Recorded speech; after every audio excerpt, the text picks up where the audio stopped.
Oui, bonsoir à tous. Bonsoir. Voilà, bonsoir Dominique. Frédéric, pardon, voilà, parce que j'ai que un demi-écran. Donc voilà. Hop, je vais ajuster mon Bonsoir écran. Vincent. Frédéric. Euh, alors, du coup, on attaque. Ouais, voilà, on est presque au complet. Donc bonsoir à tous. Effectivement, merci de nous rejoindre pour la deuxième partie du webinaire que nous avons commencé mardi, NEP 9605, lutte contre le blanchiment et le financement du terrorisme, avec toutes les obligations du commissaire aux comptes en matière de lutte contre le blanchiment de capitaux et le financement du terrorisme. Quelles actions pour le commissaire aux comptes se demande-t-on? Eh ben, on va essayer de vous y répondre ce soir. Frédéric, je lance peut-être allez, le sommaire le temps que les derniers participants nous rejoignent. Hop, alors est-ce que ça fonctionne? Non. Ça va fonctionner, voilà. Alors, le sommaire, donc mardi, nous avions présenté la première session avec 3 séquences. D'abord, le contexte de la NEP 9605, puis ensuite l'environnement légal, enfin les diligences avant d'accepter une relation d'affaires. Et aujourd'hui, nous allons vous présenter donc les diligences au cours de la relation d'affaires, cette fois-ci, les diligences pour le client occasionnel, la déclaration TRACFIN et les procédures de cabinet au sein du cabinet. Donc la semaine dernière, pas la semaine dernière, pardon, mardi, nous avions eu pas mal de questions-réponses sur la fin du webinaire, mais également il y a pas mal de sondages tout au long de la session. Ça va être la même chose aujourd'hui. On se laissera quelques minutes à la fin pour répondre aux questions. On aura des sondages tout au long de ce webinaire. Et enfin, alors voilà, là on est presque au complet. Donc je rappelle que en fait les slides aussi bien d'aujourd'hui que de mardi sont téléchargeables via votre petit onglet. Je pense que ça s'appelle GoToWebinar, l'onglet. Et dans GoToWebinar, vous allez dans Documents à distribuer. Cette fois-ci, vous en avez 2 qui correspondent aux slides d'aujourd'hui et de mardi. À l'issue de la formation, il ne faudra pas couper immédiatement. Vous pourrez répondre au questionnaire de satisfaction. Il faudra le faire. Enfin, dans quelques jours, vous recevrez donc un email vous invitant à vous connecter à la plateforme CAC 120. Et c'est via cette plateforme CAC 120 pardon, que vous pourrez répondre au petit quiz. Ces 10 questions, on les a regardées avec Frédéric, évidemment, c'est des questions, une fois que vous avez suivi la formation, normalement, elles ne posent pas de problème. Et c'est là aussi sur cette plateforme CAC 120 que vous pourrez récupérer à l'issue du remplissage de ce quiz de l'attestation. Ensuite, vous pouvez poser aussi des questions en direct, toujours via le petit onglet GoToWebinar. En même temps que vous pouvez récupérer documents à distribuer, il y a un petit onglet questions et vous pouvez entrer vos questions. Là, je pense qu'on est quasiment au complet par rapport à mardi. Donc, je vais continuer. Donc, pour ma part, je suis Vincent Hamou, élu de la compagnie et principalement CAC, comme je vous le disais mardi.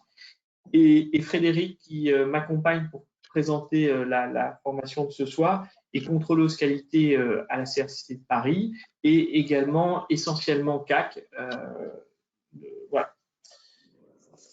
Alors, le plan détaillé en introduction, le plan détaillé de ce que nous allons vous présenter aujourd'hui. Tout d'abord, donc, je vous disais, les diligences au cours de la relation d'affaires. Donc, on a les diligences incontournables, les mesures de vigilance et on va essayer de faire le lien, évidemment, avec la démarche d'audit. En séquence 2, on regardera les diligences pour le client occasionnel. Donc là, on va se référer un petit peu aux prestations proposées, mais aussi au code de déontologie, avec les diligences qui sont à mettre en œuvre. Et là encore, les cas des mesures renforcées, puisque tous les clients ne sont pas les mêmes aux yeux de la NEP 9605. Donc, il s'agit d'adapter de temps en temps. Séquence 3, la déclaration TRACFIN. Donc, on en entend beaucoup parler depuis quelques années. On vous en a déjà bien parlé mardi, mais cette fois-ci, on va rentrer dans le dur. Quand et comment faire une déclaration, le lien avec la révélation de faits délictueux, la confidentialité de secret professionnel et la responsabilité qui nous incombe dans ces déclarations. Et enfin, en séquence 4, on regardera la procédure cabinet avec les procédures qui sont à mettre en place au sein de nos cabinets, la formalisation des risques. On a d'ailleurs des annexes à vous présenter à ce sujet, le contrôle interne et le contrôle H3C. Vous allez voir, on va vous présenter tout ça. D'ailleurs, à l'issue de cette formation, vous avez parlé d'annexes déjà mardi. On vous présentera les annexes qui sont donc disponibles sur le document téléchargeable. Voilà. Alors, on me demande déjà si on doit partir au plus tard à 18h55. Je réponds, il n'y a pas de souci, on devrait avoir terminé. Ne vous en faites pas, cher Alain. Voilà. Alors, Frédéric, je te laisse continuer avec les diligences au cours de la relation d'affaires. Merci Vincent. Voilà. Bonjour à tous. Séquence 1, les diligences incontournables. Actualisation de la connaissance de l'entité, ce qui est quand même essentiel. Prise en compte du bénéficiaire effectif et du client. De l'objet de la mission. Évaluation du risque de blanchiment et de financement du terrorisme de la relation d'affaires. Tous les ans, il faut mettre à jour notre dossier de travail afin de vérifier s'il n'y a pas eu un changement au niveau de l'entité. Ensuite, si l'actualisation est impossible, le CAC met un terme à la mission et procède à une déclaration TRACFIN, ce dont on vous avait dit la dernière fois. Maintenir la vigilance sur les opérations de l'entité pendant toute la relation d'affaires, avant le début de la mission, pendant la relation d'affaires. Pas de mise en œuvre d'investigation spécifique, se cantonner au périmètre de la mission et des prestations. Ensuite, il faut formaliser dans le dossier de travail, dès lors qu'on a un doute, toutes nos missions.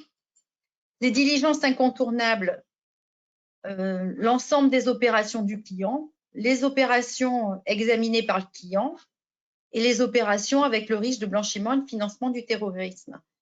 Dans le cadre des opérations particulièrement complexes, montant inhabituellement élevé, sans justificatif, économique ou illicite. Il faut bien regarder par rapport à l'objet social de l'entité, si ça rentre bien les opérations dans son critère. Plus de risques, on ne prend pas l'objet de l'opération. S'il y a beaucoup de risques, on ne prend pas de risque parce qu'on risque d'être appelé sur notre responsabilité. Identifier l'origine des destinataires de fonds sur ces opérations-là bien particulières, l'objet de l'opération et l'identité du bénéficiaire. Si les conditions ne sont pas remplies, il faut identifier le problème et l'analyser. Ouais, voilà, c'est ce que tu disais, Frédéric. C'est vrai que c'est vraiment un entonnoir. D'abord, on a l'ensemble des opérations du client. Ensuite, vraiment, celles qu'on regarde nous, les plus significatives. Et dans celles qu'on regarde nous, il faut avoir un œil acéré sur les opérations avec risque. Donc, c'est ce que tu expliquais. Voilà. Et également, il faut quand même regarder les OD pour s'il n'y a pas des écritures qui ne devraient pas être dans le journal des OD. Voilà, tout ce qui sort effectivement de l'habitude, il faut effectivement avoir un regard dessus. Je laisse continuer sur les diligences, les mesures simplifiées. Alors, si le risque de blanchiment et de financement du terrorisme est faible, il est alors possible d'adapter les mesures de vigilance en adaptant la fréquence, l'étendue des moyens, la quantité de l'information collectée, la qualité des sources d'information utilisées. Alors, avant de rentrer dans la relation d'affaires et pendant toute la durée de la mission, évidemment, il faut planifier dans la mission en fonction des risques définis et l'argumenter. C'est-à-dire qu'au niveau du plan de mission, vous devez définir l'analyse des risques et en fonction de ça, vous faites vos contrôles. Parce que les risques, les diligences ne sont pas les mêmes. Voilà. Les mesures de vigilance renforcées. Le champ d'application des mesures de vigilance renforcées, c'est quand? C'est le risque de blanchiment et de financement du terrorisme quand il est élevé, ou que le client et le bénéficiaire effectif est une personne exposée. Comme on vous disait la dernière fois, toutes les personnes exposées, des élus politiques et autres. Les personnes exposées sont souvent aussi des fonctionnaires, des politiques en fonction du dossier. Il faut voir si on prend la mission ou pas, ou les mesures qu'on met en place. Mesures de vigilance renforcée, c'est sélection des opérations et se renseigner sur l'objet de cohérence économique de l'opération, identité de la personne qui en bénéficie, l'origine et la destination des fonds. Exercice permanent du jugement professionnel dès la planification de la mission et pendant toute la mission. On doit faire une recherche pour savoir si la personne exposée, si la personne est exposée ou pas, en posant des questions à nos clients et en regardant. Parfois, sur le net, on peut faire quand même des recherches sur des clients. Comme dirait Vincent, on googlise, c'est ça? On googlise, exactement. Alors, après les renforcer, les mesures de vigilance complémentaires. Le champ d'application, mission auprès d'une personne physique ou morale, domiciliée dans un État identifié par le GAFI ou l'Union européenne. La liste vous a été donnée mardi dernier et il faut bien être vigilant et regarder régulièrement parce qu'elle est vivante, la liste. Généralement, ça peut bouger. Mesures de vigilance complémentaires. Le règlement 561-24 du Code monétaire et financier notamment. Décision de nouer la relation d'affaires prise par un membre de l'organe exécutif, c'est-à-dire généralement le signataire.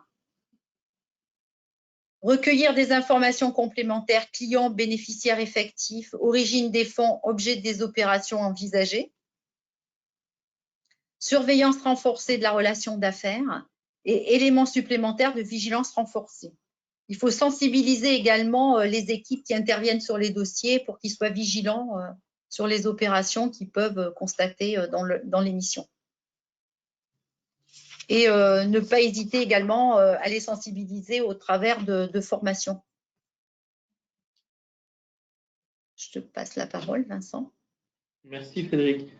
Donc, effectivement, après avoir vu effectivement ces mesures de vigilance qui sont évidemment différentes, renforcées, simplifiées, complémentaires, il faut faire le lien avec la démarche d'audit. Donc, pour cela, ça prend la forme de ce petit schéma. D'abord, identifier les procédures de contrôle, donc toujours en cohérence avec nos normes de travail et en réponse aux obligations de vigilance qu'on vient de voir. Donc, il faut faire des procédures analytiques.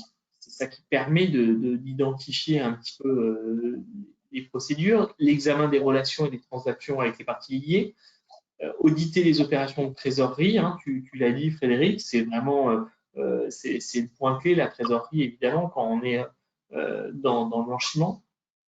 Ensuite, il faut prendre en compte le niveau du risque. Et donc, là aussi, tu l'as évoqué, affûter son esprit critique, mais pas uniquement le sien, celui de son équipe aussi. Faut également sensibiliser et renforcer l'équipe d'audit. C'est des questions à se poser. Hein, si effectivement le dossier est plus compliqué qu'il ne semblait en amont, vraiment la sensibilité, on va renforcer cette équipe. Augmenter éventuellement la supervision des travaux de manière à pouvoir prendre plus de recul. Quand on a le nez dans le guidon, on ne voit pas obligatoirement les problèmes, mais effectivement, si il y a une supervision un petit peu accrue qui est faite, ça permettra de prendre le niveau du risque à sa bonne mesure. Et enfin, ou non, mettre en œuvre les mesures de vigilance renforcées lorsque le risque est élevé ou que le bénéficiaire effectif est une personne exposée. Donc vraiment, tout ce qu'on vient de voir dans les mesures de vigilance qui vous ont été présentées par Frédéric, c'est les adapter et les mettre en lien avec notre démarche d'audit. Hein, c'est un tout.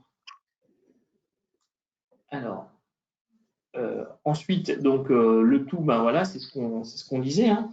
Rappel de la NEP 300, hein, le plan de mission décrit l'approche générale des travaux qui comprend notamment l'étendue, le calendrier et l'orientation des travaux, oui, le seuil ou les seuils même de signification retenue et les lignes directrices nécessaires, et pour préparer son programme de travail. Et là-dedans, évidemment, il y a l'obligation de documenter son obligation de vigilance et sa mise en œuvre. Donc, effectivement, il va falloir préciser ce qu'on veut si on a une vigilance renforcée pour X ou Y raison, il faut expliquer tout ça. Donc, on doit, dans notre plan de mission et voire même notre programme de travail, le mentionner, l'évaluation du risque, blanchiment de capitaux, financement du terrorisme, et les conséquences en termes de vigilance, pour l'équipe, pour soi-même.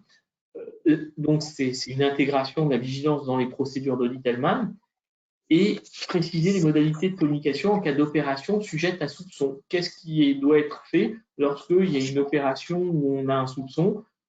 Qu'est-ce qui doit être fait par le collaborateur qui découvre ça? Pour ça, c'est simple, on a deux façons de faire. Moi, j'en utilise une, je vais vous la donner. Bon, alors, il y a d'abord les questionnaires. Effectivement, les checklists, c'est toujours intéressant. Mais il y a quand même, à mon sens, encore mieux, c'est prévoir dans son plan de mission Word ou peu importe, dans son logiciel d'audit, pareil dans sa synthèse, quelques lignes pour documenter notre obligation de vigilance, c'est-à-dire que se poser la question, indiquer pourquoi on est en risque faible, pourquoi on est en risque élevé au contraire, qu'est-ce qu'on fait si on est en risque élevé de particulier, qu'est-ce qu'on fait quand même si on est en risque faible, pour dire que c'est le risque faible. Tout ça, ça se documente. Et moi, plutôt que les questionnaires, je préfère quand même quelques lignes dans nos documents de travail, que sont le plan de mission ou la synthèse. Ça vaut le coup d'en parler et de prévoir vraiment un paragraphe lié. Alors, comme mardi, je vous avais dit, on a quelques sondages. Ça permet de rendre un peu le webinaire un petit peu plus vivant et puis de s'assurer qu'on a bien compris ce qui a été indiqué, ce qui a été expliqué. Donc, je propose à la régie, je vais regarder la régie qui peut lancer peut-être la première question. Alors, merci à la régie. Donc, si le risque lutte contre le blanchiment de capitaux et le financement du terrorisme est faible, aucune mesure de vigilance n'est à mettre en œuvre. Donc là, je vous laisse répondre. Est-ce qu'on a des mesures de vigilance à mettre en œuvre lorsque le risque est considéré comme faible? Alors là, on est à plus de 65% de personnes qui ont répondu. On va attendre encore quelques instants. On laisse les derniers essayer de répondre. Voilà, on est à 80%, donc je pense qu'on peut s'arrêter. Donc voilà, à 85%, vous avez répondu non. Et effectivement, c'est le cas, c'est ce qu'on disait il y a un instant. Il s'agit d'adapter évidemment ces mesures de vigilance au dossier et donc ces travaux comme on connaît en audit. Alors, peut-être la question 2. Alors, les nouvelles missions du CAC sont exclues du champ de la NEP 9605. Vrai ou faux? Les nouvelles missions du CAC sont exclues du champ de la NEP 9605. Alors, les nouvelles missions, on entend par tout ce qui ne nous était pas autorisé jusqu'à présent et tout ce qui concerne également les opérations capitalistiques en absence de CAC finalement. Est-ce qu'elles sont exclues du champ de la NEP 9605? Voilà, là on est à 75% de personnes qui ont répondu. On attend encore quelques petits instants pour faire les 80%. Je vois qu'il y a toujours 20% qui ont du mal à répondre. Essayons de monter par rapport à mardi, ça rend la chose plus sympathique. Voilà. Surtout il faut rester connecté pour pouvoir avoir l'attestation aussi également. Voilà, il faut rester connecté. Vous essayez de répondre, c'est plus sympathique. Ça peut être actif, oui. Voilà, à 95%, donc vous avez répondu faux. Donc, effectivement, elles ne sont pas exclues, elles sont totalement liées avec la NEP 9605. On n'a pas deux missions différentes en termes de fraude, il faut quand même continuer. Alors, troisième question. Alors, je la laisse afficher. Voilà. Le CAC doit actualiser régulièrement sa connaissance de l'entité. Vrai ou faux? Le CAC doit-il actualiser régulièrement sa connaissance de l'entité? Bon, là, je crois qu'il y a peu de doutes. Donc, on est déjà, voilà, 80% de réponse. Voilà, vous êtes 99% à avoir répondu oui, je vous félicite. Le CAC doit effectivement actualiser régulièrement sa connaissance de l'entité en matière de NEP 9605. Ça allait de soi, mais tout à fait. Alors, quatrième question. Le CAC doit maintenir, alors attendez, voilà, le CAC doit maintenir la vigilance sur les opérations de l'entité pendant toute la relation d'affaires. Est-ce vrai, est-ce faux? Est-ce qu'il doit maintenir la vigilance sur les opérations de l'entité pendant toute la relation d'affaires? Là aussi, les réponses vont dans le bon sens et vous êtes déjà plus de 80% à avoir répondu. Merci de votre célérité. Voilà. Donc, à 97%, vous avez répondu vrai, bien sûr. On doit maintenir sa vigilance sur les opérations de l'entité pendant toute la relation d'affaires. Dès lors qu'on a le moindre doute, évidemment, il faut absolument continuer à suivre ça de près. Évidemment, dès qu'on est sur un dossier qu'on considère comme à risque, il s'agit de le regarder très attentivement, évidemment. Frédéric, je te laisse peut-être pour la suite. Merci. Oui, très bien. On peut peut-être lancer la 5e question. Alors, 5e question. Les mesures de vigilance sont toujours les mêmes, quel que soit le niveau de risque du blanchiment, de la lutte contre le blanchiment. Les mesures de vigilance sont toujours les mêmes, quel que soit le niveau de risque de la lutte contre le blanchiment. Vous êtes 65% à voter. 80, ça y est. 80, c'est bon. Vous avez répondu à 92% non. Effectivement, les vigilances ne sont pas les mêmes. On a des vigilances faibles ou renforcées en fonction du niveau de risque. Ensuite, question 6. Pour certaines personnes domiciliées dans certains pays, il convient de mettre en œuvre des mesures de vigilance complémentaires. Pour certaines personnes domiciliées dans certains pays, c'est-à-dire en fonction de la liste, il convient de mettre en œuvre des mesures de vigilance complémentaires. Et vous êtes 80% à avoir voté. Effectivement, oui à 100%, c'est parfait. Vous devez mettre des mesures complémentaires en fonction des pays. Évidemment, hein, on les connaît, les pays, même s'il y a les listes officielles, mais ça doit attirer notre attention. Il y en a certains qui sont récurrents dans la liste officielle. Dernière question du sondage. De ce sondage, le CAC doit documenter l'obligation de vigilance dans son dossier de travail. Là, vous devriez faire 100%. Le CAC doit documenter l'obligation de vigilance dans son dossier de travail. Je crois qu'on l'a bien expliqué, on a bien insisté et ça a l'air d'être bien passé. Très bien, 100%. Voilà, dans tous les contrôles, on doit documenter notre obligation de vigilance sur nos contrôles. Ce n'est pas la contrôleuse qui vous parle qui va le contredire. Oui, surtout que Frédéric. Parfois, ce n'est pas toujours le cas. Mais bon. Alors, du coup, séquence 2. Voilà, les diligences pour le client occasionnel, c'est une nouvelle notion introduite par la loi Pacte, autre chose que la certification. Voilà, par contre, alors les prestations ouvertes au CAC depuis la loi Pacte, c'est la suppression des services interdits dans les entités n'étant pas des EIP, dans la mission de contrôle légal et hors de la mission de contrôle légal. Mais par contre, il y a des limites. Il faut toujours avoir la notion d'être indépendant, d'avoir les compétences pour effectuer les diligences, ne pas être en risque d'autorévision et le respect des mots d'épaule des autres professions telles que les avocats. Et il faut faire une analyse de risque et puis de sauvegarde que l'on doit mettre en place par rapport à la mission. Et si ces 4 conditions, il y en a une d'entre elles qui ne sont pas réunies, il faut prendre les mesures qui s'imposent ou ne pas prendre la mission. Séquence 2, rappel sur les prestations et missions par rapport au code de déontologie. Le contexte légal, c'est la loi Pacte qui a ouvert le champ d'intervention du commissaire aux comptes, comme je vous le disais précédemment.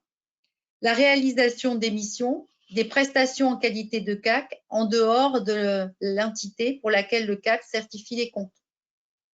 Tu as peut-être des exemples, Vincent? Des vaches, non, je n'en ai pas.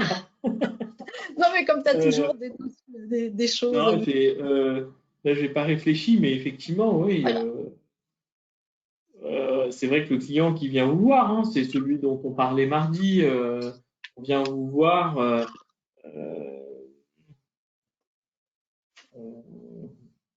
Non, Pour une j'ai pas. mission autre, voilà, pour une mission autre que ce qu'on a l'habitude de faire. Voilà. Ouais, voilà, tout simplement. Ouais. Conséquence, application du code de déontologie pour que le commissaire aux comptes dans le cadre également de ses missions.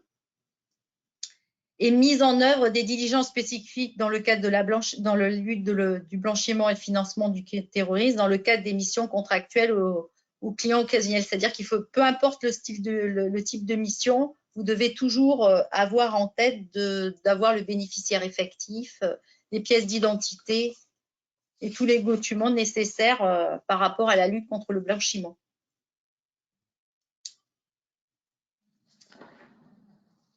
Alors, ouais, vas-y. Non, je te repasse la main, désolée. D'accord, non. Bah alors, du coup, toujours pour le client occasionnel, bah, les principales diligences à réaliser, hein, c'est d'abord obtenir des informations sur la nature des opérations, l'objet, la nature de la prestation, etc. Très classique. Un client qui vient vous voir, ce sont les questions de base pour comprendre un petit peu ce qu'il attend de vous, etc. Hein, classiquement. Alors, normalement, lorsqu'on en est là, il n'y a pas d'identification du client occasionnel, ni du bénéficiaire effectif, ni de vérification de leurs éléments d'identification. Sauf si, et c'est pour ça qu'en fait, ça concerne absolument tous les clients, à mon sens, sauf si la prestation envisagée concerne une opération ou des opérations supérieures à 15 000 euros. Donc, on n'est pas auteur du support, mais voilà, les opérations supérieures à 15 000 euros, je pense que c'est quand même un petit peu notre quotidien, ou présentant des caractéristiques devant conduire à une déclaration TRACFIN. Là, effectivement, c'est plus rare, mais voilà, si ça arrive, vous devez évidemment identifier le bénéficiaire effectif, le client, récupérer leurs éléments d'identification. Alors, ça arrive peu d'avoir une opération qui présente les caractéristiques d'une déclaration TRACFIN. Par contre, ça arrive beaucoup plus souvent si la prestation est supérieure à 15 000 euros. Donc, oui, on doit récupérer ça. C'est les diligences classiques à effectuer sur un client occasionnel. Par contre, on a aussi des mesures dites renforcées, y compris sur un client occasionnel. Donc, qu'est-ce qu'on doit faire si on a ce qu'on appelle les mesures renforcées toujours pour un client occasionnel? On va lui demander un justificatif de domicile actuel de la personne physique, du client personne physique. On va récupérer les statuts. En général, on en a besoin, quelles que soient les opérations qu'on réalise. On peut aussi solliciter directement les documents auprès de tiers, auprès d'un avocat, auprès de peu importe, je ne vois pas quels autres avocats, Frédéric, toi qui m'as posé une colle juste avant, quels autres tiers on peut demander? Ouais, c'est surtout les avocats pour nos missions, voilà. Éventuellement l'expert comptable quand on est CAC aussi, voilà, on peut éventuellement, voilà, ou auprès des banques, une circularisation, pour moi, ça en fait partie aussi, pourquoi pas. Alors, identification du bénéficiaire effectif, toujours pareil, s'enquérir des activités professionnelles effectivement exercées par le bénéficiaire effectif. La copie certifiée. Ça peut être le greffe aussi, non? Oui, le greffe, tout à fait. Ouais, c'est ça. Auprès de tiers, c'est dont le greffe, dont les banques, dont l'expert comptable, dont l'avocat, dont le CAC, selon la mission qu'on réalise. Donc, effectivement, l'identification du bénéficiaire effectif, effectivement les activités, mais aussi la copie certifiée de la photographie du bénéficiaire effectif et la copie du recueil. Consulter aussi les originaux des documents ou des copies certifiées conformes si les documents sont à l'étranger, par exemple. Donc, on doit être en mesure de vous fournir des copies certifiées conformes, on l'a dit l'autre jour, par les mairies, par exemple. Le registre, le recueil. Ça, c'est en cas de mesures renforcées, rassurez-vous, vous n'aurez pas à le faire quand même sur tous vos dossiers. Dès que vous considérez que des mesures renforcées sont à mettre en place, c'est en tout cas ce qu'il faut faire. Alors, on continue sur ce sondage. Alors, on peut peut-être lancer la première question. La loi Pacte ne change rien dans les mesures de vigilance pour le CAC. est-ce que la loi Pacte ne change rien dans les mesures de vigilance pour le CAC? Là, les réponses, je les vois à l'écran, elles sont un petit peu plus diversifiées. Comment je peux aider? Est-ce que, avec la loi Pacte, les missions liées à la loi Pacte, on va dire, est-ce qu'on a des mesures de vigilance qui sont différentes? Est-ce que ça a changé quelque chose? Bon, la question est un petit peu ambiguë, encore une fois, on va s'arrêter là, on est à 80% de toutes les façons. Vous êtes 2 tiers à avoir répondu non, et c'est effectivement la bonne réponse. C'est-à-dire que effectivement, il y a eu des nouvelles missions un petit peu qui sont venues par la loi Pacte, mais pour autant, il y avait déjà des missions, on va dire, des clients ponctuels, et ces clients ponctuels, c'est le client occasionnel, comme on dit dans la norme. Le client occasionnel, ben, on a également des mesures de lutte dans le cadre de la NEP 9607. Alors, question suivante. Hop, voilà. En cas de prestation réalisée par le CAC, ce dernier n'est pas tenu par les obligations lutte contre le blanchiment de capitaux et le financement du terrorisme. En cas de prestation réalisée par le CAC, ce dernier n'est pas tenu par les obligations. Là, voilà, là, c'est beaucoup plus clair et il n'y a pas de doute dans les réponses. Donc, je vous laisse continuer à répondre un petit peu. Alors, 70%, allez, un petit effort. Allez, on arrive à 80%, on va arrêter. Vous êtes 93% à avoir répondu non. Et effectivement, ce n'est pas le cas. Hein. Le CAC est tenu par ses obligations en cas de prestations autres que la certification des comptes. Hein. Alors, question suivante. Le CAC est toujours obligé d'identifier le client occasionnel ou le bénéficiaire effectif et de vérifier les éléments. Le CAC est toujours obligé d'identifier le client occasionnel ou le bénéficiaire effectif et de vérifier les éléments, parce que ça fait partie des choses de base à faire. Encore une fois, le CAC, c'est quand même des montants en général assez significatifs. Donc voilà, vous êtes plus de 2 tiers à avoir répondu. On attend encore un instant. Voilà, vous êtes 80%. Donc, à 70%, vous avez répondu vrai. C'est vrai qu'il y a un petit doute parce qu'on dit si c'est moins de 15 000 euros, mais enfin, c'est vraiment à la marge. Donc, pour moi, le CAC est toujours obligé d'identifier le client occasionnel ou le bénéficiaire effectif, de vérifier les éléments, de les récupérer, sous-entendu, et les vérifier. C'est quand même plus sécurisant. Vas-y, Frédéric, pardon. Oui, je disais, c'est quand même plus sécurisant de le récupérer, les informations, quand même, quelque part. Alors, je vois les questions qui sont posées par les gens qui suivent la formation. C'est vrai que la formulation de temps en temps est un petit peu ambiguë, je l'entends, et je m'en excuse. Donc, bon, de toutes les façons, ce n'est pas noté, ça ne fait pas une note à la fin. Voilà. Alors, je te laisse peut-être poursuivre avec la déclaration de TRACFIN, séquence 3. Hop. Merci. Frédéric, je te laisse la main. Alors, séquence 3, TRACFIN, quand faire une déclaration?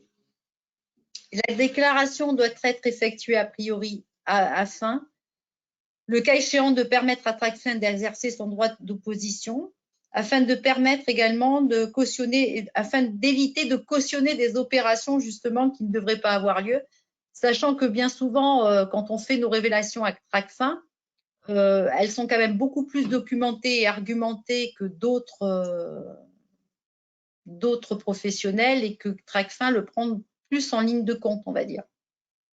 Alors, par dérogation, la déclaration peut intervenir après réalisation de l'opération dans les 3 cas suivants.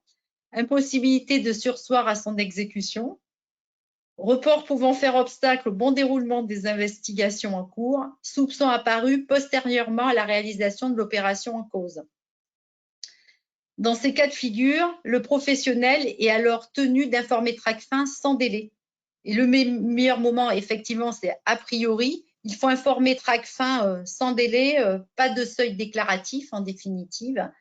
Et pour les experts comptables, il existe justement un numéro vert qui permet justement sur le site d'avoir un correspondant TRACFIN qui peut nous aider dans nos démarches et nous dire si quelque part, quand on a un doute, s'il y a une révélation ou pas à faire et nous aider dans la rédaction de la révélation. Et le numéro vert en question, c'est le 0800 081 341. Et vous avez toutes ces informations sur le site avec les tutoriels ReflexLab. C'est vrai que tu parles aussi expert comptable. Hein, cette formation, elle s'applique aussi bien aux CAC qu'aux experts comptables. C'est une obligation pour nos deux professions. Donc, évidemment, tout s'applique plus ou moins de la même façon. Hein. Oui. Alors, TRACFIN, quand faire une déclaration? La loi ne prévoit pas de seuil déclaratif, c'est ce que je vous disais précédemment, mais pour effectuer une déclaration de soupçon, il y a une obligation générale de conservation des documents pendant 5 ans. Pendant 5 ans, même au-delà de la mission, quand elle est arrêtée, il faut garder les éléments pendant 5 ans. Et tout élément nouveau de nature à infirmer, conforter ou modifier le contenu de la déclaration émise doit être sans délai porté à la connaissance de TRACFIN. Par contre, il faut garder à l'extérieur du dossier la révélation, il faut plutôt le mettre dans un coffre fort à part du dossier de travail. On recommande de la garder plutôt à domicile qu'au cabinet, effectivement, voilà, la déclaration. Voilà. Et puis bon, dans le cadre des contrôles… Excuse-moi, vas-y. Non, et je t'en prie. Et dans le cadre de la conservation aussi, de toutes les façons, on doit conserver nos dossiers pendant 6 ans en tant que CAC. En tant qu'expert comptable, je ne connais pas la durée, n'en faisant pas beaucoup, mais je pense que c'est de la même durée. En tout cas, c'est supérieur à 5 ans, à mon avis. Donc, ça va de soi que ça va avec le dossier. Mais c'est vrai que ça doit être conservé un petit peu à part. Et ne pas également, dans le cadre des contrôles qualité, on n'a pas à vous le demander et vous n'avez pas à nous le donner également. Pas à y répondre ni au contrôle qualité CRCC, ni au contrôle qualité et compagnie. Oui. TRACFIN en pratique, comment faire? Alors, l'obligation de déclarer au service les sommes ou opérations dont ils savent. Alors ça, c'est à proprement parler la définition du soupçon. Savent, soupçonnent ou ont de bonnes raisons de soupçonner qu'elles proviennent d'une infraction passible d'une peine privative de liberté supérieure à 1 ou participe au financement du terrorisme. Ça, c'est vraiment la définition à proprement parler du soupçon. Effectivement, c'est quand même des choses importantes. On ne parle pas de la petite chose de quelques centaines d'euros, on parle de choses significatives, évidemment. Oui. Ensuite, TRACFIN en pratique, comment faire? Désignation auprès de TRACFIN d'un correspondant. Ceci dit, ça doit être prévu également dans votre manuel de procédure. Il assure l'interface avec TRACFIN. Il est destinataire des accusés de réception des déclarations émises et traite les demandes de communication de pièces ou documents. Le CAC déclarant s'acquitte personnellement de la déclaration à TRACFIN, quelles que soient les modalités de son exercice professionnel. Et en cas de pluralité de CAC signataires, chacun établit une déclaration à TRACFIN, qu'ils appartiennent ou non à une même structure d'exercice du commissariat aux comptes. En effet, chaque commissaire aux comptes doit s'acquitter de ses obligations. Alors, je te coupe un tout petit instant, Frédéric. Je vais d'abord réagir sur ce que tu viens de dire. C'est vrai que voilà, hein, on dit bien on exerce en cabinet, mais pour autant, c'est vraiment la personne physique qui déclare personnellement, même si c'est le cabinet, personne morale qui signe le mandat, par exemple. Et puis voilà, le dernier paragraphe montre bien qu'en cas de commissariat aux comptes, en fait, il n'y a pas de secret. C'est effectivement, on doit échanger avec son COCAC pour co-déclarer à TRACFIN finalement, mais pas ensemble, chacun séparément, puisque on a un soupçon sur le dossier, ben, on le déclare avec son COCAC. Effectivement, c'est important que chacun le fasse, même si ça ne concerne pas sa partie, mais pour autant, ben, le COCAC, le confrère a dû vous en parler et vice-versa, pour que les deux fassent la déclaration à Tracfin une fois qu'ils sont tous les deux convaincus qu'il y a bien un soupçon. Et c'est préférable, justement. Oui, Frédéric, je te disais… faire tous les deux. Pardon. Oui, de faire tous les deux. C'est préférable, justement, de le faire tous les deux pour appuyer, justement, la révélation. Frédéric, je te laisse revenir à 2-3 slides plus haut. On nous demande le numéro vert là, que tu as donné. Quelqu'un nous demande… je vais essayer de l'écrire pendant que tu… Pas de souci. Alors, c'est le 0800… Alors, 0800… 081… 081… Combien? 341. 341. Voilà. Et ils sont très bien… Et c'est en toute confidentialité que vous aurez un confrère ou une consoeur qui vous répondra, parce que moi, ça m'est déjà arrivé où on se sent quand même très seul. Et on a quand même un interlocuteur qui nous aide bien dans nos démarches et à formaliser nos demandes. OK. Est-ce que c'est bon pour toi? Alors, si, on a aussi 2 questions. Moi, je vais y répondre en direct. Quel est le seuil de signification de déclaration? Alors, c'est vrai que l'article qui indique cela dit effectivement des montants significatifs. Vous allez voir un petit peu plus tard, je vais en parler aussi. Il ne faut presque pas hésiter lorsqu'on a un soupçon à faire cette déclaration de soupçon. Donc, peu importe à la limite si vous sentez, bon, ça participe au financement du terrorisme, c'est quand même très rare chez nos clients, mais si vous sentez qu'il y a une grosse infraction privative d'une liberté supérieure à 1 an qui est destinée à faire du blanchiment de capitaux, même si ce n'est pas aussi significatif, mais que vous avez un soupçon sur une opération significative, moi, je vous encourage à le faire parce que ça peut cacher plus. Et vous allez voir derrière pourquoi ce n'est pas très gênant de le faire si jamais c'est finalement un montant moindre que celui attendu. Ensuite, on nous demande aussi, et si tu veux répondre, Frédéric, à celle-là, le correspondant Tracfin doit-il être une personne diplômée et inscrite? Oui. Par contre, je voulais apporter une précision. Moi, je dirais non. Hein. Tu peux, il faut être obligatoirement… je pensais que c'était inscrit, moi. De toute façon, on va chercher, on va vous répondre alors.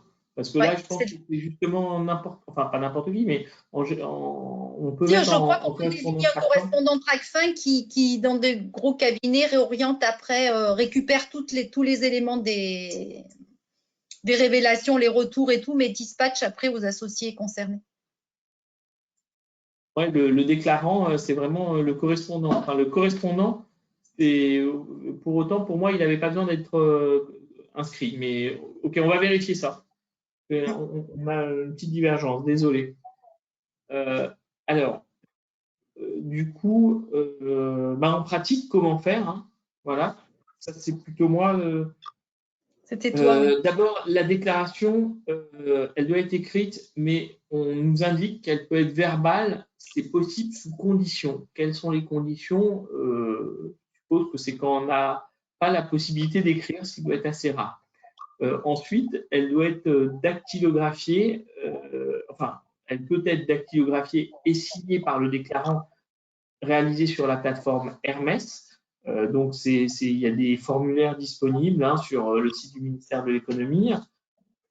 Et si jamais la plateforme n'est pas disponible, on peut l'envoyer par recommandé. Donc, la voie classique, c'est la plateforme Hermès. Mais par contre, si jamais ce n'est pas possible, recommander le reste. Alors, attention aux conditions de forme. Si la déclaration est irrégulière, et ça doit être notifié dans les 10 jours par Tracfin, le CAC a alors 1 mois pour régulariser la déclaration. Et en l'absence de régularisation, pour cause de forme, une notification d'irrecevabilité sera notifiée au CAC. Donc, ça veut dire attention à la forme et surtout surveillez bien dans les jours qui suivent votre déclaration que vous n'ayez pas un mail de Tracfin ou un courrier de Tracfin qui vous demande de régulariser quelque chose. Alors, comment faire en pratique, hein, comme on vous disait, site internet de Tracfin via le ministère de l'économie, accueil onglet déclaré ou directement via le site de Tracfin. Voilà. Alors, c'est vrai qu'on doit le dire à personne. Moi, je ne peux pas vous dire si j'ai déjà fait du Tracfin. Enfin, en tout cas, sur un dossier, je ne peux pas vous en dire plus. C'est vrai que si on a beaucoup de dossiers, on peut dire si on l'a fait. Frédéric, tu disais que toi, tu l'avais fait. Donc, effectivement… Une fois, j'ai eu l'expérience où je me suis confrontée à ce problème-là. Oui. Voilà. Et donc, tu es passé par cette fameuse plateforme Hermès, dispositif déclaratif par Internet qui répond aux droits de communication, de secret, etc. Donc, il faut s'inscrire en ligne par les personnes habilitées à déclarer un soupçon. Alors, c'est vrai que là, ça rejoint un petit peu ce que tu disais. S'il existe des personnes habilitées à déclarer un soupçon, c'est peut-être que ce sont les personnes inscrites ou alors ce sont les correspondants. Là, j'ai un doute, moi. Il y a des tutoriels, en tout cas, pour nous aider. Et je ne suis pas remonté pour aller voir, mais en tout cas, voilà, pour vous inscrire d'abord à Hermès, il y a un petit tuto. Pour procéder à une déclaration, il y a un petit tuto et c'est là-dedans qu'on pourra voir qui peut être correspondant Tracfin. Alors, qu'est-ce qu'une déclaration…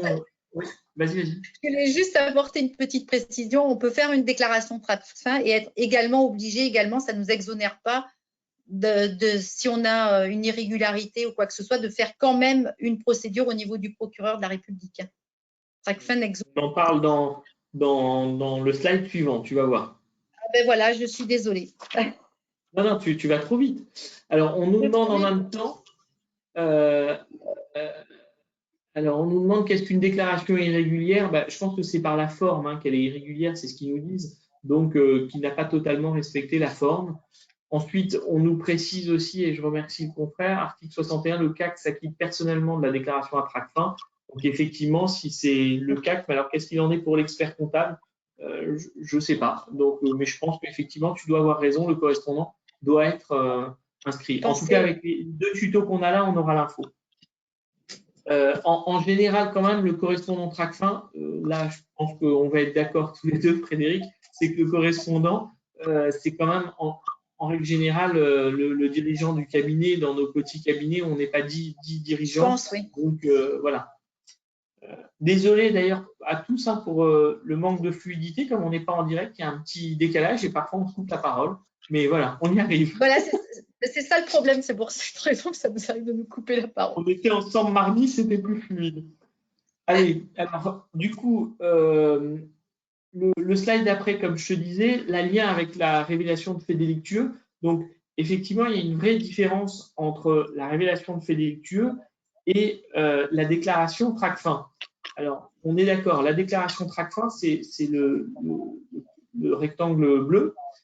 Opération de blanchiment provenant d'une infraction passible d'une peine de privation de liberté ou liée au financement du terrorisme ou provenant d'une fraude fiscale. Là, on doit faire une déclaration Tracfin et éventuellement une révélation au procureur si le cas qui est soumis dans le cadre de sa mission. Par contre, si on a simplement un soupçon ou une raison de soupçonner une opération de blanchiment, on va faire une déclaration Tracfin, mais on n'ira pas faire une révélation au procureur puisque le soupçon n'est pas constitutif d'une infraction et ne conduit pas à la révélation ou au signalement d'une irrégularité. Donc, il faut vraiment faire la différence. De temps en temps, on va faire les deux en même temps. De temps en temps, on va faire simplement une déclaration Tracfin. Et je dirais même, dernier cas, on peut faire des révélations sans pour autant, des révélations au proc sur des faits délictueux, sans pour autant faire une déclaration Tracfin en même temps. Mais bien distinguer le soupçon de l'opération claire de blanchiment, quoi.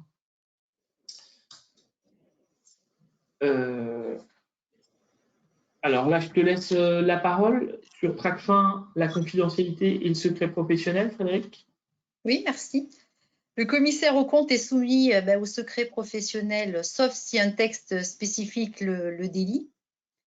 La déclaration Tracfin est donc confidentielle. La déclaration ne doit pas figurer dans le dossier de travail, ce que je vous ai disais précédemment. Et également, il ne faut pas le communiquer dans le cadre d'un contrôle qualité, ce que je vous ai dit également précédemment. Le CAC ne doit pas révéler l'existence de le contenu d'une déclaration TRACFIN à un officier de police judiciaire agitant sur délégation. Le CAC doit répondre à toute demande émanant par contre de TRACFIN. Il faut distinguer dans le dossier également la déclaration TRACFIN du dossier de travail, ce que je vous disais, bien l'isoler et ne pas le mettre même à la disposition des collaborateurs du cabinet. C'est vraiment très personnel.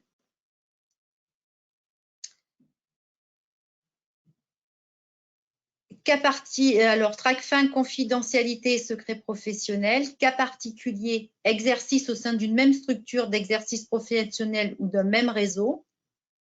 D'un côté, vous avez les commissaires aux comptes, les experts comptables, les salariés de l'expert comptable, les membres d'une même profession juridique ou judiciaire. Alors, les échanges sont limités aux personnes d'un même réseau ou d'une même structure d'exercice professionnel soumises à l'obligation de déclaration à TRACFIN. Ensuite, les informations divulguées sont nécessaires à l'exercice de la vigilance du blanchiment et du financement du terrorisme, et uniquement à cette fin.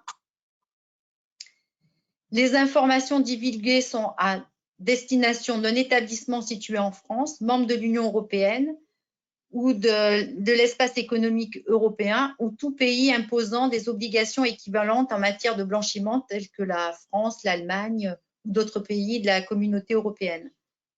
Le traitement des informations est conforme aux obligations imposées par la CNIL. Je te fais une petite pause avant le prochain slide, Frédéric. On nous demande, le client est-il informé de la déclaration TRACFIN du CAC? Maintenant, plus tard, lors d'une perquisition, l'ordonnance du juge mentionne l'origine de la révélation donc du CAC. Alors non. Ça, c'est vraiment, le client n'est jamais informé de la déclaration du CAC, c'est confidentiel entre nous et TRACFIN, donc je pense que ça ne peut pas ressortir, même dans une affaire judiciaire, ça ne devrait pas ressortir. Je ne sais pas ce que tu en penses, Frédéric. Oui, je suis d'accord avec toi. Ok, on nous demande également, est-ce qu'un collaborateur du dossier, chef de mission par exemple, peut faire une déclaration en cas de soupçon et par exemple, il constate une défaillance de la part de l'associé signataire? Alors, peut faire ou doit faire, on nous demande. Alors, c'est une bonne question. Ensuite, je dirais que dans ces cas-là, ce serait plus un lanceur d'alerte que, enfin, je ne sais pas ce que tu penses, Vincent, mais moi, je pense.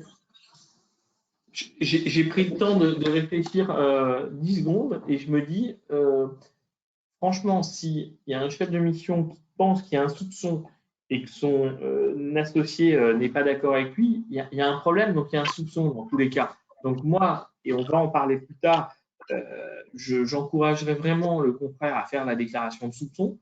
Un, pour ne pas être finalement mis en responsabilité pour non-déclaration de soupçon, on va voir un petit peu plus tard. Deux, encore une fois, quand il y a soupçon, quoi. C'est-à-dire que quand il y a quelque chose, il y a une zone de flou, il ne faut peut-être pas se poser trop de questions. Alors, évidemment, on a les moyens d'analyser, de se poser des questions, donc il ne faut pas réagir trop vite. Si on est capable de répondre aux collaborateurs, non, je n'ai pas de soupçon car, eh ben, tant mieux. Si par contre, il y a une zone de flou qui continue à persister, vraiment, je vous encourage à faire la déclaration de soupçon. Et si on ne la fait pas, est-ce qu'il n'y a pas connivence? Enfin, voilà. Mais si on est en personne de bonne compagnie, je pense que c'est quelque chose qui ne devrait pas arriver, même si on est effectivement pas tout à fait d'accord entre un confrère et son collaborateur, même un collaborateur d'un bon niveau, c'est qu'il y a un loup. C'est pas possible d'avoir des opinions divergentes, à mon avis. Qu'est-ce que tu en penses? Oui, je suis d'accord avec toi, mais en plus, un collaborateur, il ne peut pas faire une révélation TRACFIN, il n'est pas correspondant TRACFIN. C'est effectivement, voilà, je pense que ça revient à ce qu'on disait tout à l'heure. Il faut vraiment qu'on sache si le correspondant TRACFIN doit être obligatoirement inscrit. Effectivement, tu as raison. Mais lanceur d'alerte, par contre, c'est vrai que c'est une bonne remarque et il ne faudrait pas que ça nous revienne ensuite dans la figure. Et c'est pour ça que moi, je pense que pour ne pas que ça nous revienne dans la figure, il faut faire cette déclaration TRACFIN. On va voir que ce n'est pas très gênant de la faire. Si on ne doit pas la faire, vous allez voir pourquoi ce n'est pas très gênant. Moi, je pense qu'il vaut mieux peut-être la faire pour rien qu'après être mis en responsabilité parce qu'on ne l'a pas faite. Exactement. Il y a un petit slide qui en parle un petit peu plus tard. On revient dessus. Alors, je te laisse continuer avec ce slide toujours sur la confidentialité et le secret professionnel. Alors, TRACFIN, confidentialité et secret professionnel, cas particulier, intervention auprès d'un client, occasionnel ou client dans une relation d'affaires. Alors, toujours à peu près les mêmes intervenants, le commissaire aux comptes, l'expert comptable, le salarié de l'expert comptable, le membre d'une même profession judiciaire, la CARPA, le greffe du tribunal de commerce. Ces personnes sont situées en France, dans l'Union européenne et voilà. Si elles sont soumises à des règles de secret professionnel équivalent au droit français, du coup, on a les mêmes obligations. Les informations divulguées sont nécessaires à l'exercice de la vigilance, du blanchiment et du financement du terrorisme, et uniquement à cette fin. Les informations divulguées sont utilisées à des fins toujours de lutte de blanchiment et de financement du terrorisme, et s'informe de l'existence et du contenu de la déclaration quand le traitement des informations est conforme également aux obligations imposées par la CNIL. Petit rappel, la DBE est toujours sur le site de l'ordre si vous êtes expert comptable et sur l'INPI dans le cas contraire. Pour l'INPI, il faut simplement s'inscrire. Ça permet aux cas qu'effectivement qui ne sont pas experts comptables d'avoir accès finalement.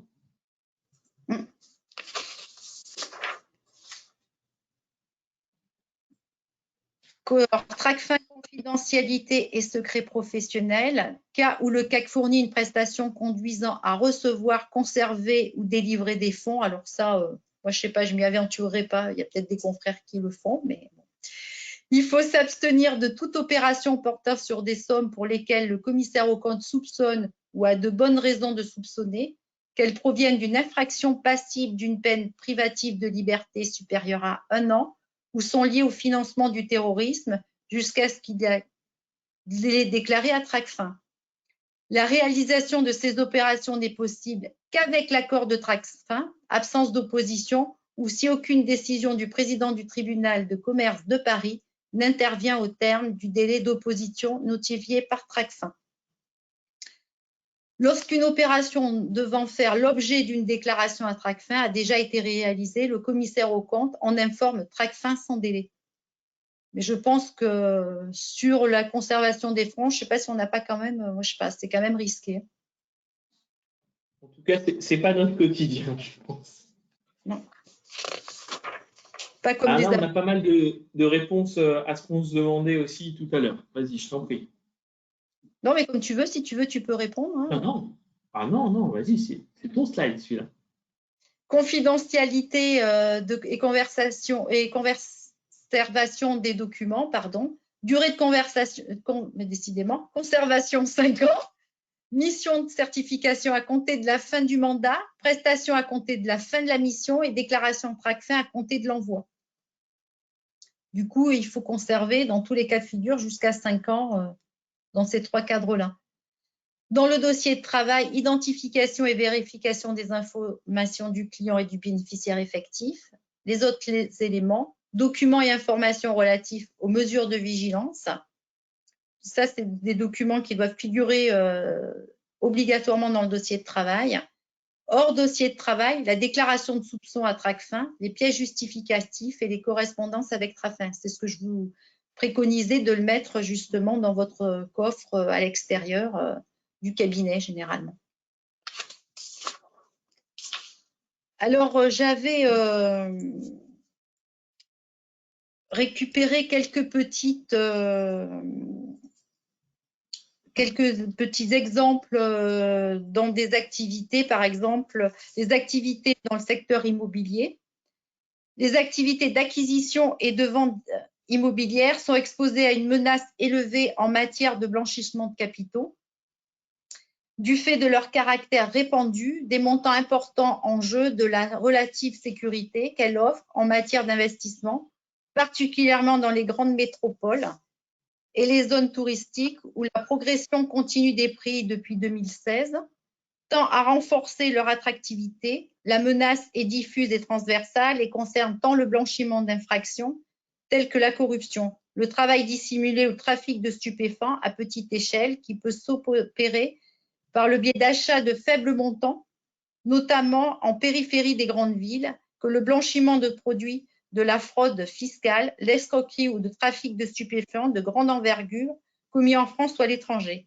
Ce dernier cas, justement, concerne en premier lieu le secteur de l'immobilier de luxe, particulièrement à Paris, sur la Côte d'Azur et dans les départements et territoires d'outre-mer. Justement, si vous avez des dossiers concernés, il faut quand même être un peu vigilant. Ce sont des extraits du Conseil supérieur du notariat. Ça. Merci Frédéric. Les modes d'acquisition également dans des sociétés immobilières. Les sociétés civiles immobilières peuvent ainsi être utilisées pour masquer l'identité du propriétaire effectif d'un bien, d'autant plus que les cessions de parts sociales de sociétés, et notamment les cessions de parts de SCI, dans le domaine immobilier ne requièrent pas d'acte authentique devant un notaire, ni d'acte contresigné par avocat, et peuvent ainsi échapper au périmètre d'intervention de professions assujetties au dispositif de lutte contre le blanchiment et le financement du terrorisme. Et il y a également l'achat par une personne tierce ou homme de taille né par une vulnérabilité propre au secteur de l'immobilier, mais celui-ci est sensiblement exposé à ce trick, l'existence dans le compromis de vente d'une clause de substitution qui peut permettre à l'acquéreur final de n'être identifié que lors de la signature de l'acte définitif de vente, doit constituer un critère d'alerte important pour les professionnels. J'avais recherché justement quelques petits exemples comme ça, également le secteur du luxe, recouvre l'horlogerie, la bijouterie, la joaillerie et l'orfèvrerie. Ces ventes s'élevaient en 2017 à plus de 5 milliards d'euros, en hausse de 1% par rapport en 2016. Toutes les bijouteries spécialisées de bijoux de fantaisie de type de magasin se répartissent le marché des montres et justement, il y a des risques dans les bijouteries de centre-ville par rapport à la lutte contre le blanchiment. On va également, en annexe, on avait mis en plus de la formation, d'ailleurs, par contre, là, ce sera des annexes qui ont été rajoutées par nos soins. Quelques éléments, vous allez voir, qui effectivement étofferont ce qu'on vient de se dire également. Du coup, je continue, Frédéric? Oui, je te passe la main, Vincent. Merci. Responsabilité du CAC, cette fois-ci. Donc, je vous en ai un petit peu parlé, je vous l'ai laissé à l'écran au cas où aussi. En fait, si on fait une déclaration de Tracfin de bonne foi, encore une fois, ce n'est pas pour nuire aux clients, on est exonéré des poursuites pénales au motif qu'il y ait une dénonciation calomnieuse. Si effectivement c'est fait de bonne foi, si on avait des vraies raisons de soupçonner, finalement, on est exonéré de poursuites pénales. Non-respect du secret professionnel, atteinte au secret professionnel. Tout ça, on peut en être exonéré si effectivement notre déclaration était de bonne foi. Et cette exonération s'applique même si le caractère délictuel des faits n'est pas rapporté ou si les poursuites engagées ont été closes par un non-lieu, relax ou acquittement. Donc, franchement, il ne faut pas se priver. Si on a un vrai soupçon, si on gratte un petit peu sur ce soupçon et que on continue à penser que c'est un soupçon parce qu'il y a des faisceaux d'indices qui laissent penser qu'on a un vrai soupçon en matière de blanchiment de capitaux, hein, on va arrêter le terrorisme, mais en matière de blanchiment de capitaux, on a un vrai soupçon, on peut très bien faire une déclaration Tracfin et on ne pourra pas nous en vouloir. Et je dirais que c'est un petit peu pareil d'ailleurs pour une procédure d'alerte ou pour une révélation au procureur. Alors, encore une fois, il faut toujours, même pour ces deux autres déclarations, on doit être de bonne foi, on doit avoir des éléments, des faisceaux, encore une fois, d'éléments qui nous font penser. Non, pardon, je voyais une question bizarre, comme quoi la vidéo avait été interrompue, mais c'est une seule personne.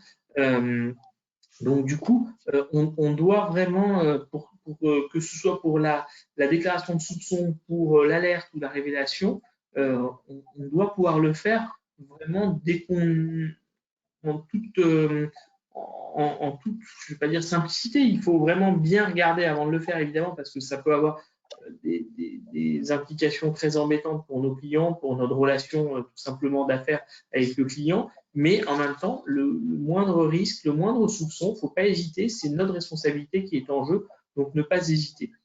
Et ensuite aussi, on nous dit une protection similaire est également apportée en matière de responsabilité civile et de sanctions professionnelles. Hein. Donc, ce n'est pas uniquement sur l'exonération des poursuites pénales, hein, c'est aussi en matière de responsabilité civile et de sanctions professionnelles. On ne pourra pas être sanctionné ni condamné sur notre assurance responsabilité civile si effectivement on était de bonne foi lorsqu'on a fait notre déclaration.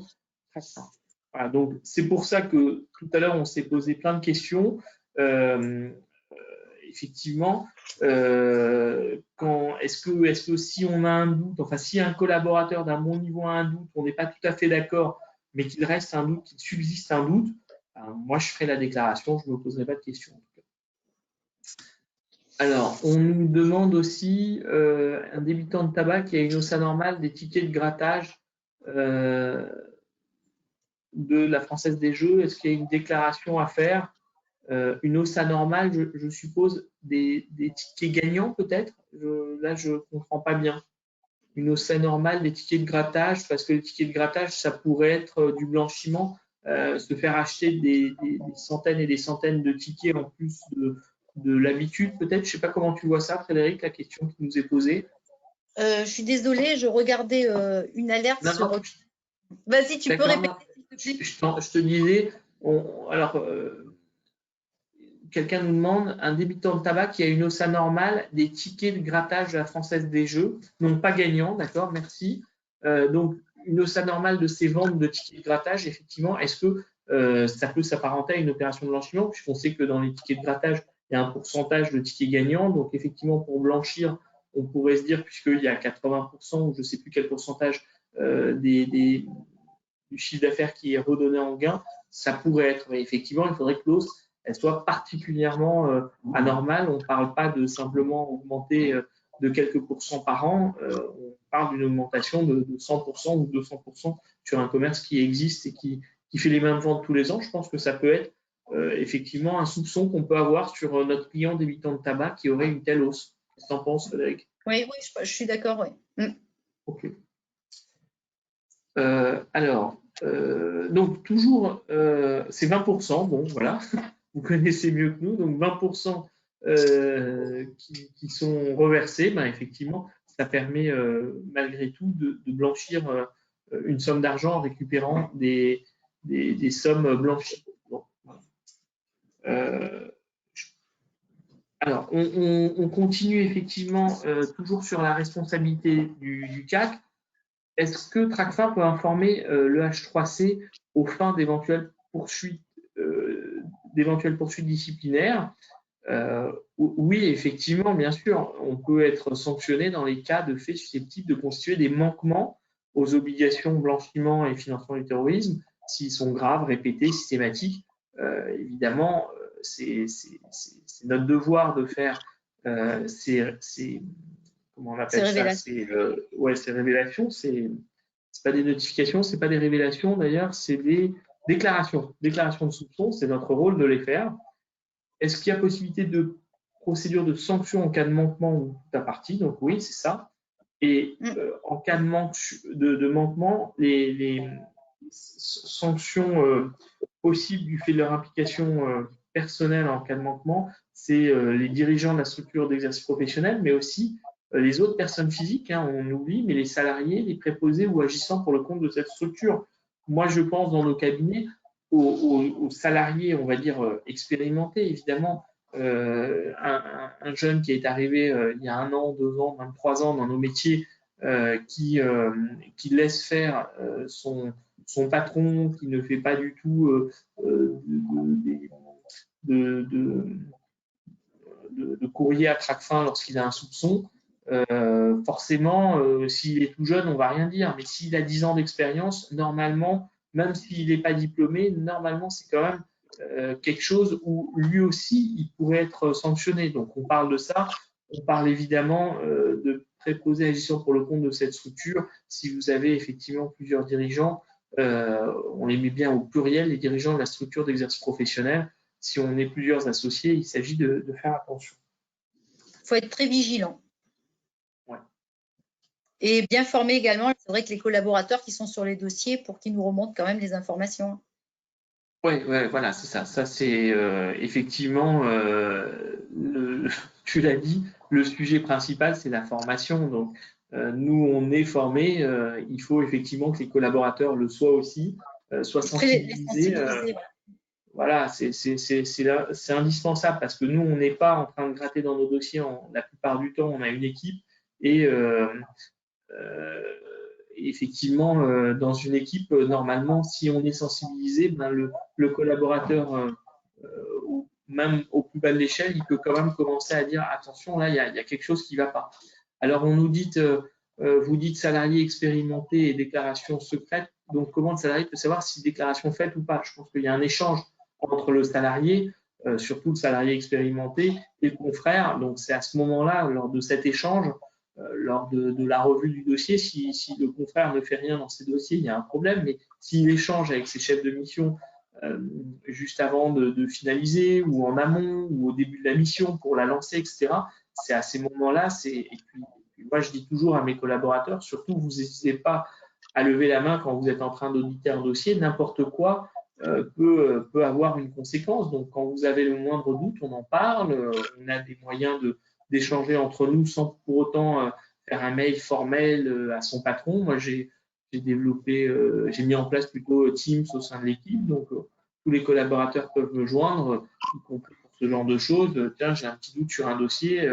Est-ce que vous pouvez venir voir ou regarder, j'ai mis le point dans la synthèse, j'attire votre attention dessus. On en reparle quand vous voulez. Et ça suffit pour échanger. Et puis, je pense aussi, c'est qu'il faut, en tant que confrère, qu'on soit quand même très présent aussi sur nos dossiers. Il faut quand même effectuer quand même un certain nombre de diligences, être présent, connaître bien son dossier, aller voir son client. Il faut quand même être vraiment vigilant et être présent. Je sais que effectivement, lors des contrôles compagnie, on attire Voilà. l'attention de quelques confrères qui ont trop de dossiers voilà, il ne s'agit pas d'avoir des milliers de dossiers, ça on ne pourra jamais les suivre. Il faut savoir déléguer, il faut déléguer à des gens de qualité, à des gens formés et à des gens sensibilisés. Et à revoir bien les dossiers de travail également. Alors, on a une bonne question, mais je ne sais pas y répondre. Si les salariés veulent dénoncer, mais que le CAC ne souhaite pas faire la déclaration de soupçon, la responsabilité du collaborateur pourrait-elle être engagée? Et effectivement, la déclaration de soupçon dépend d'un référent. Si celui-ci ne souhaite pas faire, comment on fait justement?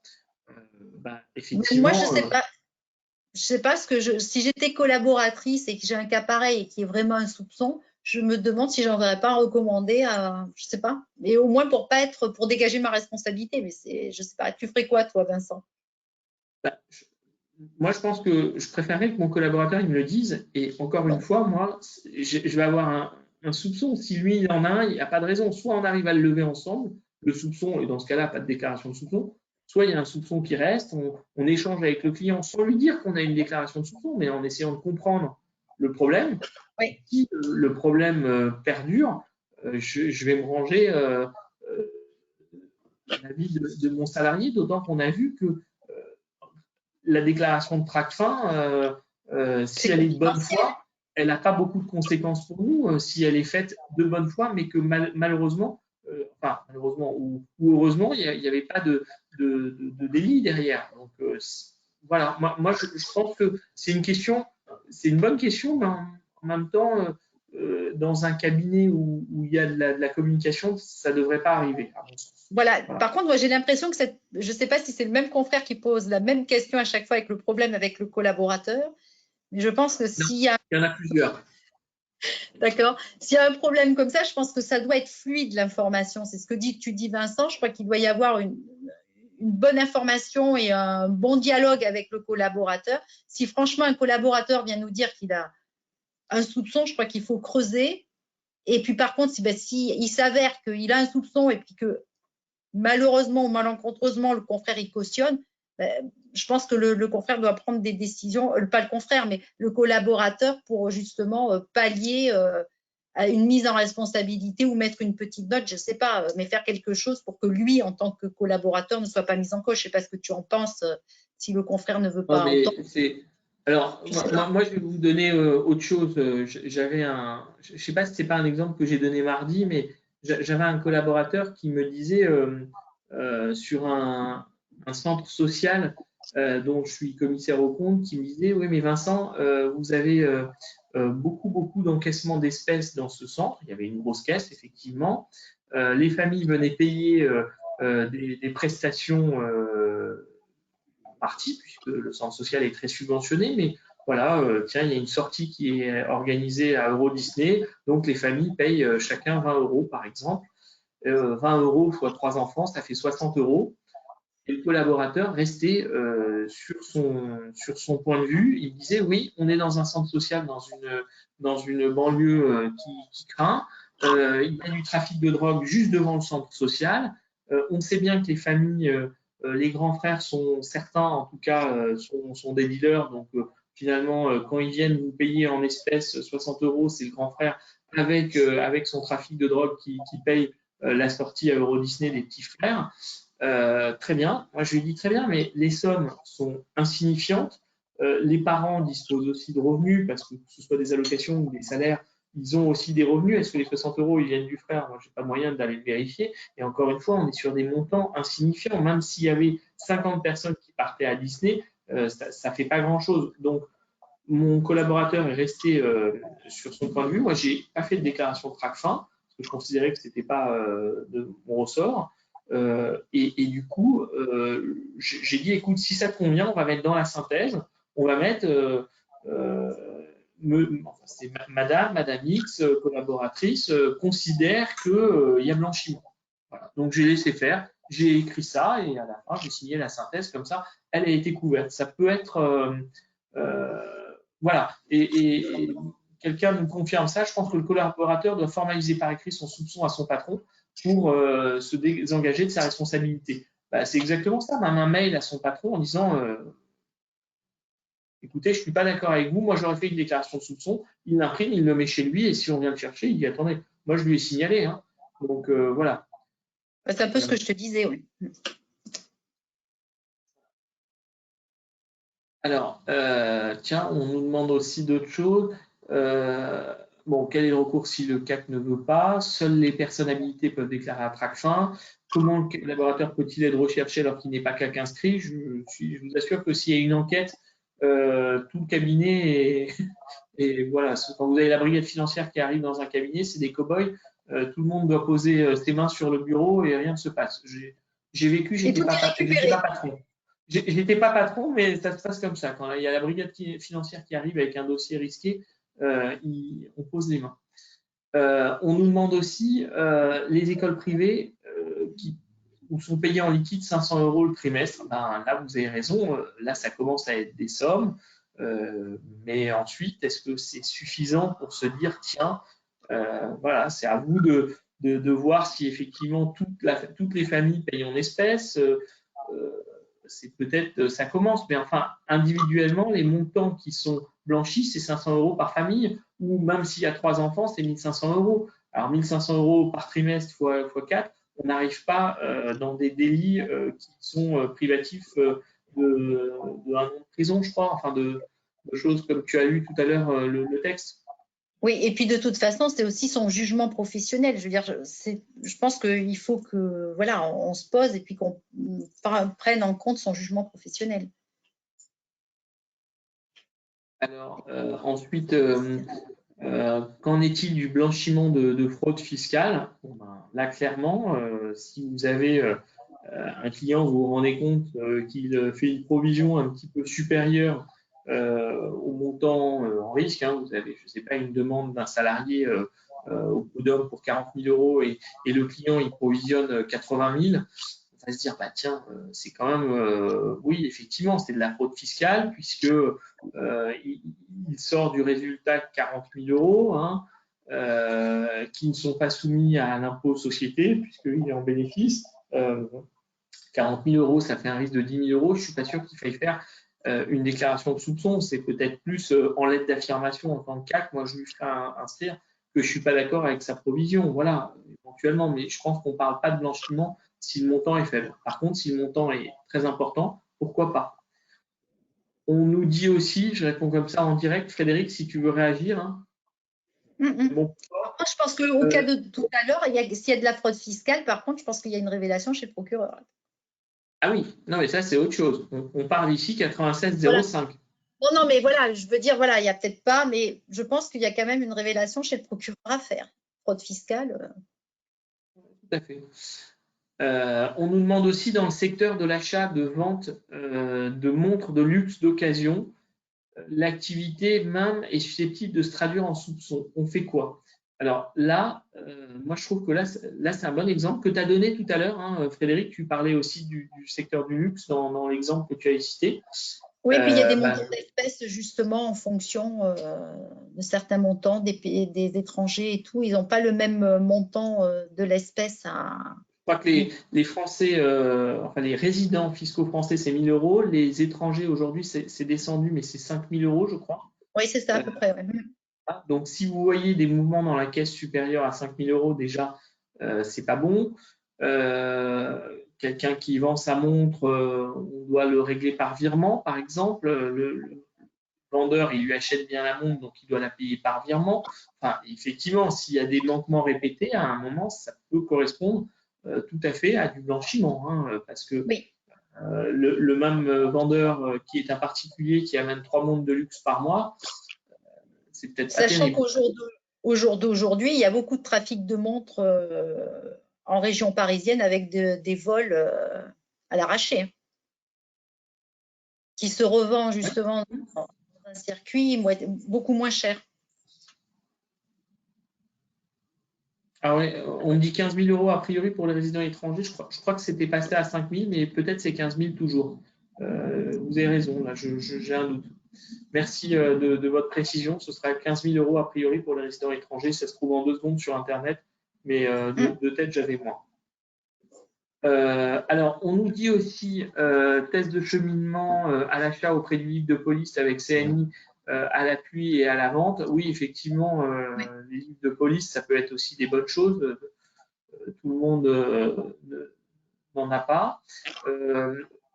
On nous dit aussi que risque le CAC s'il fait une déclaration TRACFIN sur un point révélé lors de l'audit, alors qu'il existerait d'autres infractions non révélées lors des travaux du CAC. C'est comme les questions de nos sondages, c'est pas évident. Que risque le CAC s'il fait une déclaration TRACFIN sur un point révélé lors de l'audit? Très bien, alors qu'il existerait d'autres infractions non révélées lors des travaux du CAC. Je dirais que TRACFIN peut descendre dans nos dossiers. Je ne suis pas sûr. Si c'est nous qui avons fait la déclaration, ils n'ont pas besoin de descendre à nos dossiers. On est transparent et on leur transmet tous les éléments qui nous ont servi de soupçon et ensuite, eux, ils font leur enquête.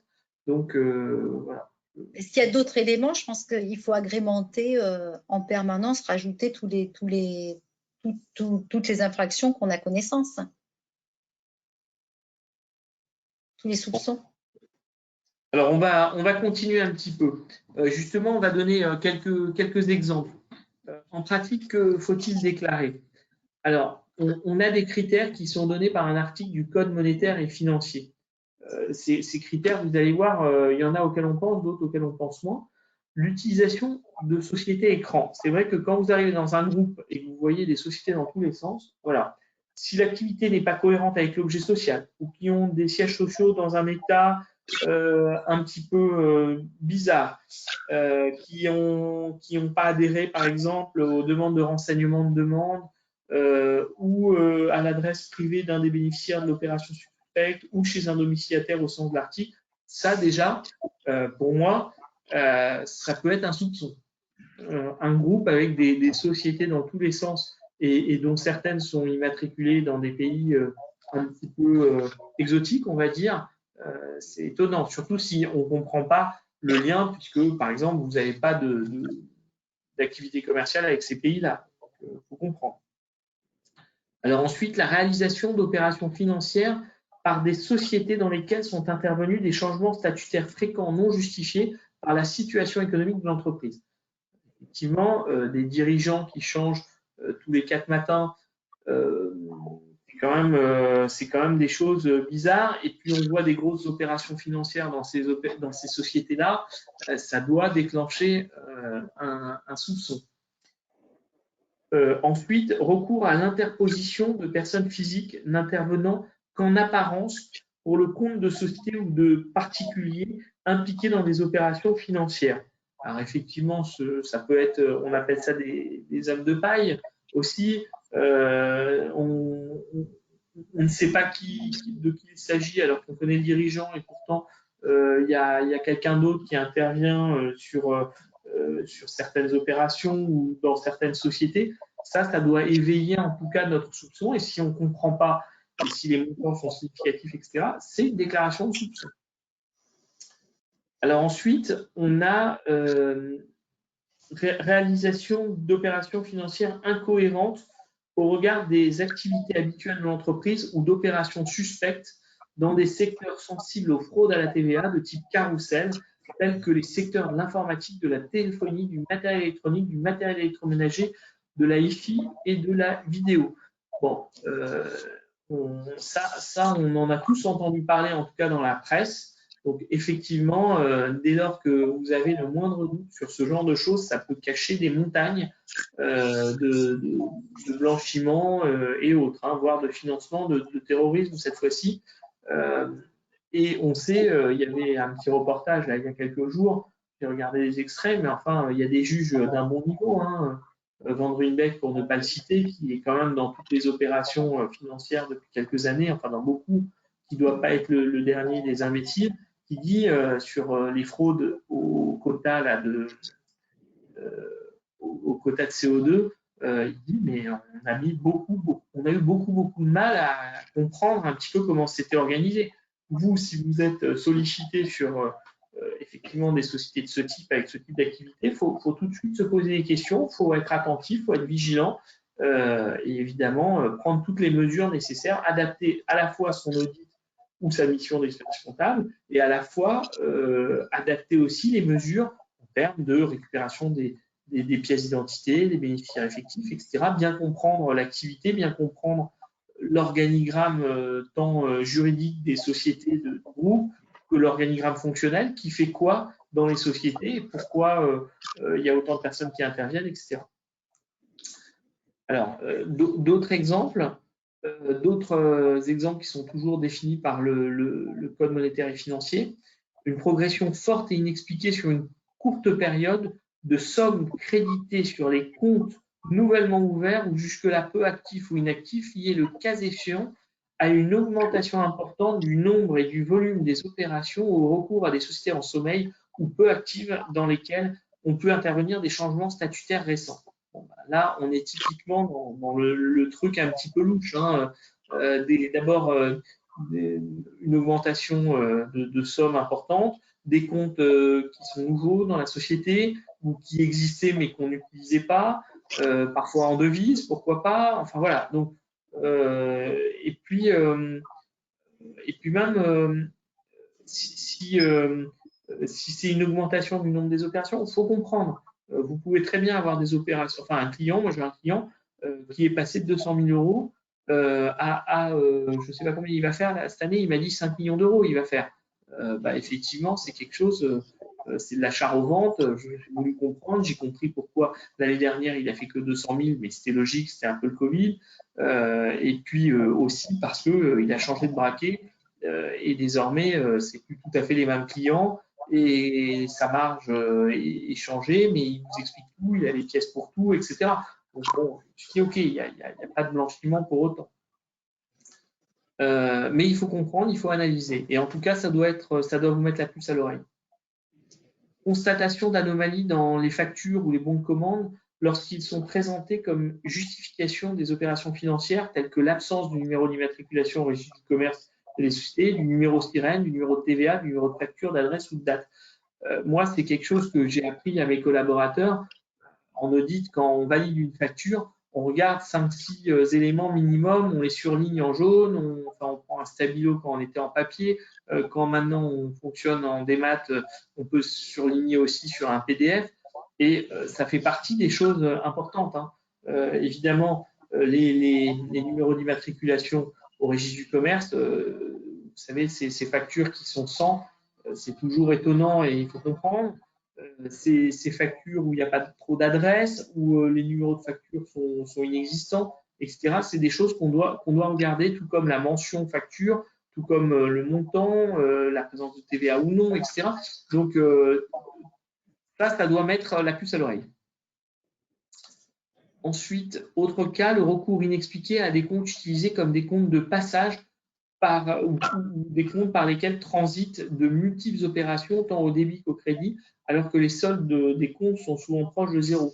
Ça, effectivement, des gros mouvements sur les comptes, alors qu'on a à la fin de l'année des soldes à zéro, faut comprendre. C'est peut-être compréhensible, il y a peut-être une raison, mais en tout cas, ça doit vous alerter.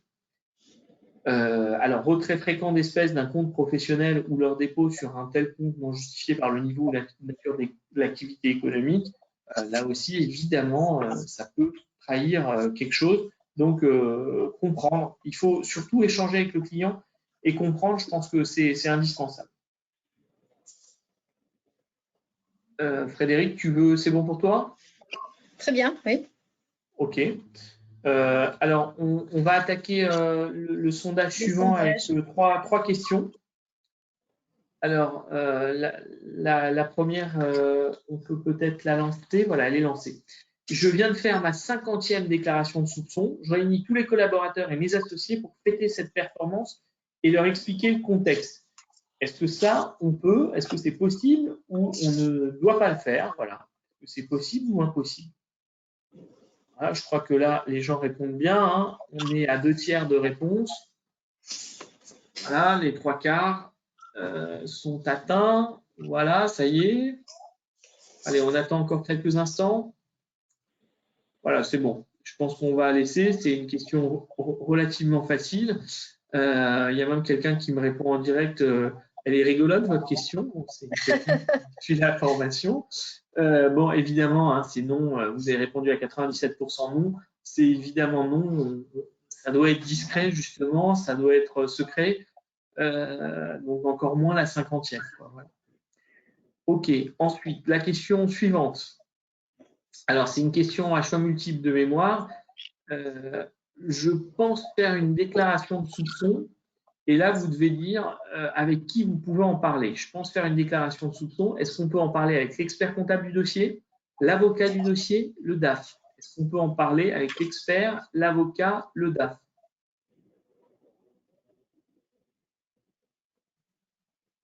Bon, ben, je pense que les gens répondent bien. C'est un peu plus long, donc on vous laisse encore quelques instants. Vous êtes 2/3 à avoir répondu. Voilà. Bon, ben, je pense qu'on va. Voilà, vous êtes 80% là. Voilà.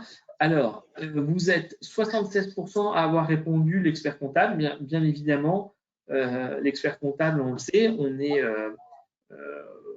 a les mêmes règles, hein, c'est ce qu'on disait tout à l'heure. Donc, lui aussi, il doit faire une déclaration de soupçon. Si on en a une, bah, ça peut nous permettre, en échangeant avec lui, de lever le soupçon éventuellement, ou au contraire, de confirmer que lui aussi, il avait un soupçon. Et alors, on n'est pas comme en COCAC où on fait des déclarations ensemble, mais enfin ensemble de manière concomitante, mais en tout cas, lui aussi, il sera amené à devoir en faire une. L'avocat, pareil, ils sont soumis aussi à Tracfin, même s'ils n'en font pas du tout. En tout cas, vous pouvez échanger avec lui puisque il est soumis au secret professionnel. Il est soumis aussi, normalement, il doit pouvoir faire ce genre de révélation, même s'ils ne le font pas parce qu'ils se cachent derrière le secret professionnel. Donc, normalement, vous devez échanger avec l'avocat. Et par contre, avec le DAF, non, vous n'échangez pas. Vous lui dites, j'ai un soupçon, oui, mais vous ne lui dites pas, je compte faire une déclaration de soupçon. Vous pouvez évidemment échanger avec le client en leur disant, que ce soit le DAF, le dirigeant, le comptable, écoutez, cette opération, je ne la comprends pas, j'ai un vrai soupçon, ça sert à quoi cette opération, sans pour autant lui dire, j'ai l'impression que c'est du blanchiment, qu'est-ce que ça veut dire? Mais en tout cas, lui dire, je veux comprendre ces opérations-là, je ne comprends pas le contexte. Et là, vous pouvez échanger avec lui. Mais lui dire, je ne comprends toujours pas, je vais faire une déclaration de soupçon, bah, ça, vous ne pouvez pas. Ou au contraire, je comprends et je vois qu'il y a vraiment un problème. vous pouvez lui dire, mais vous ne lui dites pas que vous faites un soupçon, ce n'est pas nécessaire. Alors, question suivante. En matière de lutte contre le blanchiment de capitaux et de financement du terrorisme et de déclaration TRACFIN, je suis délié du secret professionnel vis-à-vis du COCAC. J'espère que vous allez tous bien répondre parce que j'en ai parlé il y a 2 secondes. Ben, il y en a qui se trompent. Je suis déçu. Ils ne m'écoutent pas. Je parle trop. Je vais moins parler. Donc, est-ce que vous êtes délié du secret professionnel vis-à-vis du COCAC en matière de révélation, de déclaration TRACFIN et de lutte contre le blanchiment de capitaux? Voilà. Alors, du coup, vous êtes quand même 84% à avoir répondu oui. Bah, c'est le cas, bien sûr. Et on disait, alors les 16% qui ont répondu non, ils n'ont pas bien écouté parce qu'on disait effectivement en COCAC, on doit le faire de manière concomitante. On échange avec le confrère. Il n'y a pas de raison qu'on ne fasse pas la déclaration ensemble. Si on n'arrive pas à lever le soupçon ensemble, eh ben, on fait une déclaration de soupçon et le confrère a intérêt à la faire en même temps parce que si on lui en a parlé, on garde toujours pareil. Hein, on peut garder un écrit qui montre qu'on en a parlé. Bah, lui aussi, normalement, il doit le faire. Il a les mêmes obligations. Voilà. Alors, on va peut-être passer aux questions suivantes, pardon. On en a d'autres. Je te laisse la main, Oui. peut-être. Comme tu veux. La loi prévoit un seuil déclaratif pour effectuer une déclaration de soupçon. La loi prévoit un seuil déclaratif pour effectuer une déclaration de soupçon. Je vous laisse répondre.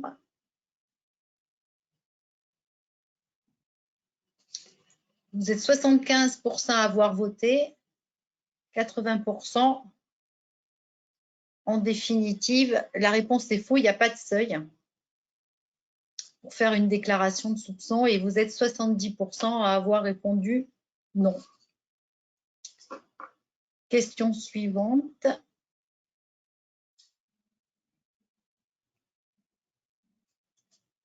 Le CAC doit désigner auprès de TRACFIN un correspondant. Ça, on vous l'a dit plusieurs fois. Le CAC doit désigner auprès de TRACFIN un correspondant. J'attends encore quelques personnes qui répondent. Vous êtes 73% à avoir répondu, 75%. J'espère que vous allez avoir oui, tous. Voilà, c'est ça. Oui, à 91%. Il doit y avoir un désigné un correspondant TRACFIN au sein du cabinet. Question suivante. La déclaration TRACFIN peut se faire sur Internet. La déclaration TRACFIN peut se faire sur Internet. Je pense que là, vous devriez avoir 100% de bonnes réponses. Et vous êtes 80% à avoir répondu oui, effectivement, la déclaration, elle peut se faire sur Internet. Elle se fait d'ailleurs sur Internet. Sur Internet, il y a un lien spécifique. Normalement, voilà, sauf si le site ne fonctionne pas, vous pouvez éventuellement la faire en commande. Oui, mais enfin bon, ça doit être momentané, tu vois, je pense qu'ils doivent… Voilà. Si ce n'est pas aujourd'hui, c'est demain, mais généralement, le site, il fonctionne. Question suivante. Lorsque le CAC fait une déclaration TRACFIN, il est dispensé de faire une révélation au procureur. Lorsque le CAC fait une déclaration TRACFIN, il est dispensé de faire une révélation au procureur. Ça, je pense qu'on a quand même insisté avec Vincent et que vous devriez répondre correctement. Lorsque le CAC fait une déclaration TRACFIN, il est dispensé de faire une révélation au procureur. A priori, vous êtes 81% à avoir répondu non et la réponse est non. Voilà. Ensuite, on va… Oui, vas-y. Avant d'attaquer la séquence 4, on a sauté la régie m'a dit on a sauté la question suivante. Il a été dit que si lors de la mise à jour de son dossier, le CAC ne parvient pas à obtenir des informations sur le client et le bénéficiaire effectif et des informations sur le client et le bénéficiaire, il doit mettre un terme à sa mission. S'agit-il donc d'un nouveau motif de démission, d'une mission d'audit légal en cours de mandat? Moi, je pense que oui, sachant qu'on transmet la patate chaude finalement. aux suppléants, mais je ne vois pas comment on peut faire si vraiment on n'arrive pas à obtenir. Je pense que c'est effectivement une raison de démission. Qu'est-ce que tu en penses? Oui, oui, c'est une raison de démission et de mettre fin à la mission, de toute façon. On avait auparavant, de toutes les façons, de tout temps, on devait savoir un petit peu qui était finalement avant que la notion de bénéficiaire effectif, on devait savoir déjà qui était le dirigeant tout en haut. Donc là, ça s'apparente à la même chose et si on n'a pas l'information, c'est embêtant. Alors, je te laisse continuer sur les procédures cabinet, Frédéric. Oui. Alors, séquence 4, principale procédure à mettre en place. Nommer un responsable, c'est lui qui sera en relation directement avec Tracfin. Définir et mettre en place des dispositifs d'identification et d'évaluation des risques, une politique adaptée à ces risques, et mettre en place une organisation et des procédures internes, et également mettre en place un dispositif de contrôle interne, avoir une approche spécifique justement par activité de vos clients, BTP, luxe, association, et pas faire une analyse de risque type par peu importe l'activité des sociétés où vous signez des mandats. Il faut vraiment identifier l'analyse de risque par dossier et voir vos vigilances en fonction du niveau que vous identifiez. Voilà. On passe au slide suivant. Alors, principale procédure à mettre en place, la localisation. Bien faire attention à la localisation si vous êtes sur des pays comme l'Irak, par exemple, c'est quand même assez risqué. Ensuite, la forme juridique, le URL qui brasse beaucoup avec des millions, par exemple, d'euros de chiffre d'affaires. Déterminer l'activité de chaque client. S'il y a de l'espect, c'est un risque qui est quand même élevé. Le BTP, les jeux, le luxe. La taille également qui peut être un facteur de risque. Responsable des systèmes d'évaluation et de gestion des risques. Analyse client et strat. Liste dossier, cabinet, classification sur blanchiment. Vous devez faire une classification par rapport au cabinet. Ensuite, la classification des risques, le correspondant Tracfin H3C pour les informations reçues et les activités, il faut bien prendre en compte s'il y a des espèces ou pas et le BTP avec les particularités de chacun, le jeu, ainsi de suite. Ensuite, pour la formalisation et l'évaluation des risques, les modalités d'échange d'informations au sein du cabinet et du réseau, l'obligation de déclaration à Tracfin, le recrutement des collaborateurs, bien les sensibiliser lors du recrutement et pendant toute leur présence au cabinet. Et ne pas hésiter à mettre dans le manuel des procédures tout ce que les collaborateurs doivent faire en cas de risque ou de soupçons sur des dossiers. L'évaluation du risque pour chaque mission ou prestation. Mise en œuvre des mesures de vigilance, plus de contrôle si justement le risque est élevé, et la conservation des documents pendant 5 ans après la mission ou l'opération. Ensuite, ouais, effectivement, voilà, hein, dans les procédures à mettre en place au sein du cabinet, le contrôle interne, c'est effectivement au cœur. On prend d'abord les procédures qui définissent les activités de contrôle, quelles sont-elles au sein du cabinet, qui vont impacter sur le contrôle interne permanent, mais aussi le contrôle interne périodique, et enfin sur les mesures correctrices le cas échéant avant de revenir sur les procédures. Donc c'est vraiment un tout pour faire le contrôle interne du cabinet. Pareil, hein, en cas de contrôle, voilà ce qui vous sera demandé. Je pense que Frédéric, qui est contrôleuse, va confirmer la chose, mais en cas lors d'un contrôle, on va vous dire, avez-vous un responsable, un correspondant Tracfin? D'abord, est-ce que vous l'avez désigné? Ensuite, est-ce que vous avez fait une cartographie des risques, blanchiment de capitaux, financement du terrorisme? avec, vous allez voir, c'est des choses assez simples à mettre en place au sein de votre liste de dossiers, avec une classification notamment des risques aussi. On va, je vous dis, vous allez voir, parce qu'on a une petite annexe qui en parle un petit peu. Ensuite, est-ce qu'on respecte les dispositions en matière de blanchiment de capitaux, financement du terrorisme, lors de l'acceptation de la mission, lors de la prestation aussi? Est-ce qu'il y a une formation existante? Tout ça, c'est vérifié lors des contrôles de la compagnie. Est-ce qu'il y a une formation existante des CAC et des collaborateurs? C'est bien que le CAC soit formé. Est-ce que le collaborateur aussi a une formation? Est-ce qu'il dispose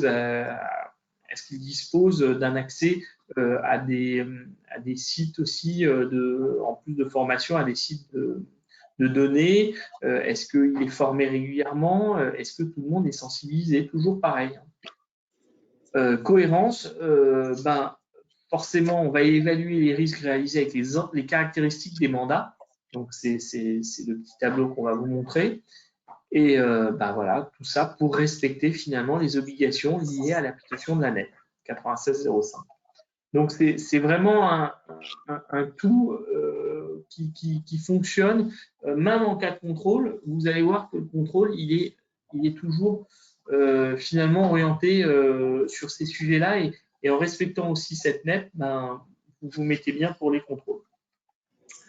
Alors, on n'a pas tout à fait fini. Je vais passer 3-4 slides. Voilà. Et voilà, on a dans les annexes qui sont téléchargeables, je le redis, vous devez les télécharger si vous voulez les récupérer pendant la formation. Donc, il vous reste quelques minutes pour le faire le cas échéant. On a un document là, voilà, qui a été émis par l'AMF sur l'analyse sectorielle des risques de blanchiment de capitaux et de financement du terrorisme. Alors, je vais m'arrêter simplement, parce qu'il est long, il fait 35 pages, à la table des matières. On voit effectivement pas mal de choses. Bon, d'abord, le cadre, ça, est-ce que ça nécessite d'être encore approfondi? Je ne suis pas certain. Ensuite, effectivement, il parle de quelques secteurs. Comment on appelle ça? La gestion d'actifs, le capital investissement, l'investissement immobilier, les CIF, etc. Tout ça, c'est des choses. On parle aussi des crypto-actifs, des actifs numériques.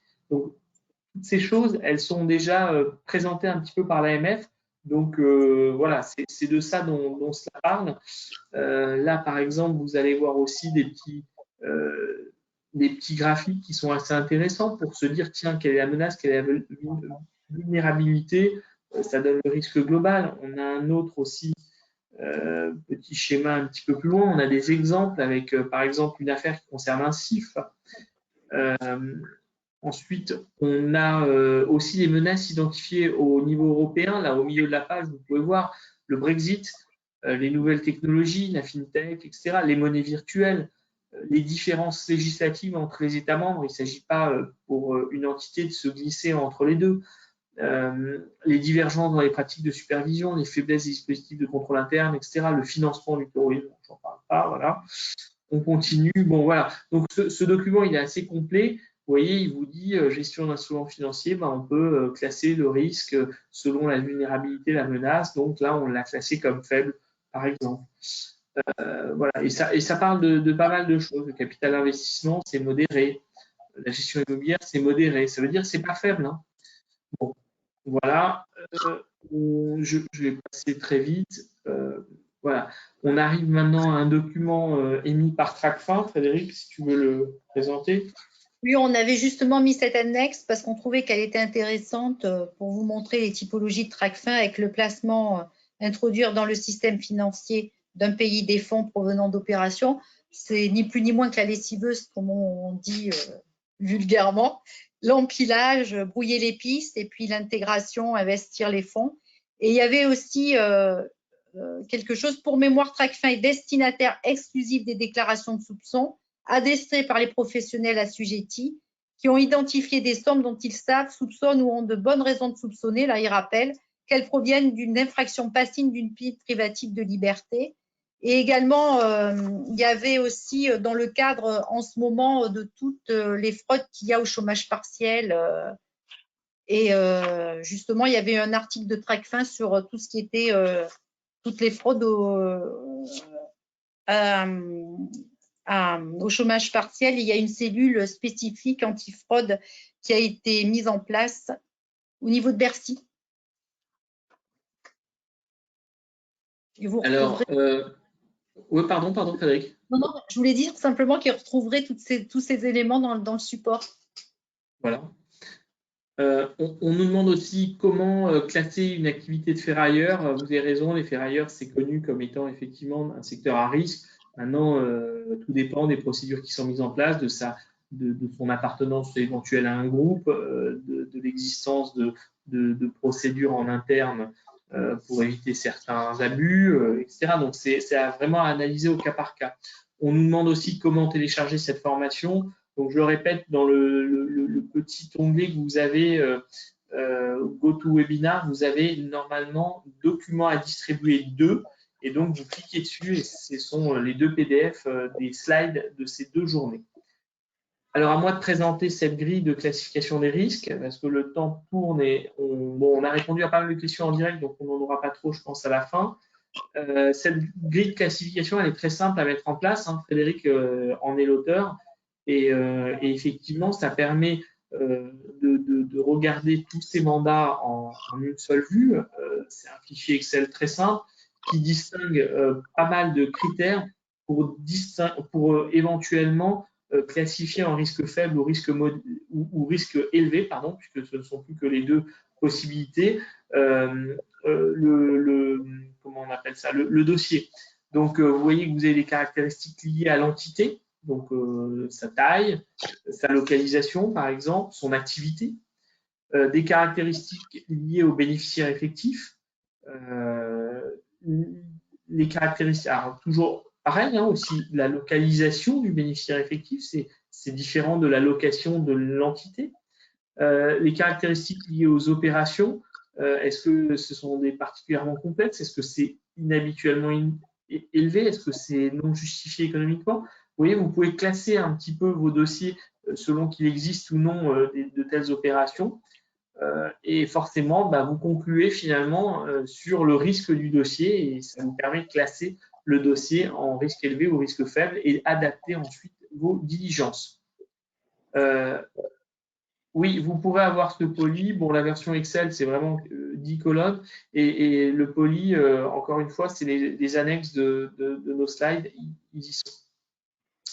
Alors, Frédéric, peut-être je te laisse conclure sur les 2 dernières annexes. Oui, parce qu'on a juste voulu vous alerter. On a trouvé deux articles de la revue fiduciaire sur une nouvelle obligation pour les bénéficiaires effectifs, justement pour vous alerter. À la demande de la société ou plus généralement de la structure, le bénéficiaire effectif a depuis le 14 février 2020 l'obligation de fournir toutes les informations qui pourraient être demandées par une personne tenue à une obligation de vigilance, telle que nous, les commissaires aux comptes et les experts comptables, dans la lutte contre le blanchiment. Pour cela, il dispose de 30 jours ouvrables à compter de la demande de la société. Passé ce délai, il encourt une sanction pénale. Par ailleurs, lorsque ce délai n'est pas respecté ou lorsque les informations fournies par le bénéficiaire effectif sont incomplètes ou erronées, la société ou l'entité peut saisir le président du tribunal statuant en référé aux fins de voir ordonner, au besoin, sous astreinte, la transmission de ces informations. Vas-y. Oui, du coup, on a l'obligation quand même, nos clients ont quand même l'obligation de nous donner quand même quelque part les éléments. Ensuite, j'avais mis un autre slide concernant les bénéficiaires effectifs des sociétés d'expertise comptable. Il y a une condamnation pénale d'après l'ordonnance de 45 qui a été modifiée et prévoit désormais que les conditions d'honorabilité s'appliquent aux dirigeants et aux bénéficiaires effectifs des sociétés d'expertise comptable. Ainsi, une société d'expertise comptable ne peut être inscrite au tableau de l'ordre si l'une de ses dirigeants et de ses bénéficiaires effectifs a été condamnée à une peine criminelle ou correctionnelle de nature à entacher l'honorabilité de la profession. Après, il y a le risque de radiation pour la société. Si un dirigeant ou un bénéficiaire effectif ne remplit plus la condition d'honorabilité, le Conseil de l'ordre doit enjoindre à la société de se mettre en conformité. Pour cela, il lui accorde un délai qui peut aller jusqu'à 2 ans. À défaut de régularisation dans le délai et après une procédure contradictoire, la société est radiée. Ça a été modifié. Oui. Donc, effectivement, attention à nous et attention à nos sociétés. Oui. Alors, on me dit qu'on n'a pas l'annexe du tableau dans les slides. Je n'ai pas téléchargé, moi, les slides. Je vous le remets à l'écran. Enfin, c'est vraiment un tableau Excel. Un tableau Excel à double entrée, hein, d'un côté les clients et de l'autre effectivement les caractéristiques classiques qui peuvent permettre de juger. Ça ressemble à un tableau du PACPE, je crois qu'il est très proche d'un tableau qui existe dans le PACPE. Voilà, c'est ça. Et peut-être qu'on peut demander qu'ils le mettent à disposition, je ne sais pas. Mais oui, là, oui. ça va faire trop juste parce que après la formation, tu ne peux plus télécharger. Bon, non mais voilà, c'est quelque chose d'assez simple. Ah si, on l'a, page 88. Ici, là, il y a des personnes qui me confirment. La grille est bien dans les annexes, page 88, donc tout va bien. Merci à vous. Alors, du coup, je ne sais pas s'il y a d'autres questions, comme ça, on a quelques minutes avant la fin. Et sinon, je vous rappelle que à l'issue de cette formation, vous devez remplir le questionnaire de satisfaction. Donc, quand on raccroche, entre guillemets, on vous laisse le remplir. Est-ce que, voilà, je pense que s'il y avait des questions, elles seraient venues peut-être un petit peu plus tôt. Est-ce que Frédéric, je t'ai peut-être coupé, toi, à la fin de ta présentation? Non, ça va? Pas du tout, non, ça me va très bien, Vincent. Ok. Bon, je crois que... ah, voilà. Pourquoi n'a-t-on pas accès à Ficoba? Ça, effectivement, moi, je ne sais pas. Bon, voilà, je crois qu'on n'a pas d'autres questions. Donc, je vous remercie en tout cas pour votre attention. Je vois que tout le monde est encore à peu près là. Et du coup, je vous laisse remplir le questionnaire. La semaine prochaine, enfin dans quelques jours, le mail qui va vous permettre d'accéder à la plateforme 420 pour effectivement remplir le petit quiz et récupérer votre attestation. En tout cas, je vous remercie au nom de Frédéric et de moi-même, de la compagnie régionale des commissaires aux comptes de Paris qui vous offre cette formation. On vous remercie d'y avoir assisté et on reste à votre disposition le cas échéant. Merci, bonne soirée. Au revoir à tous.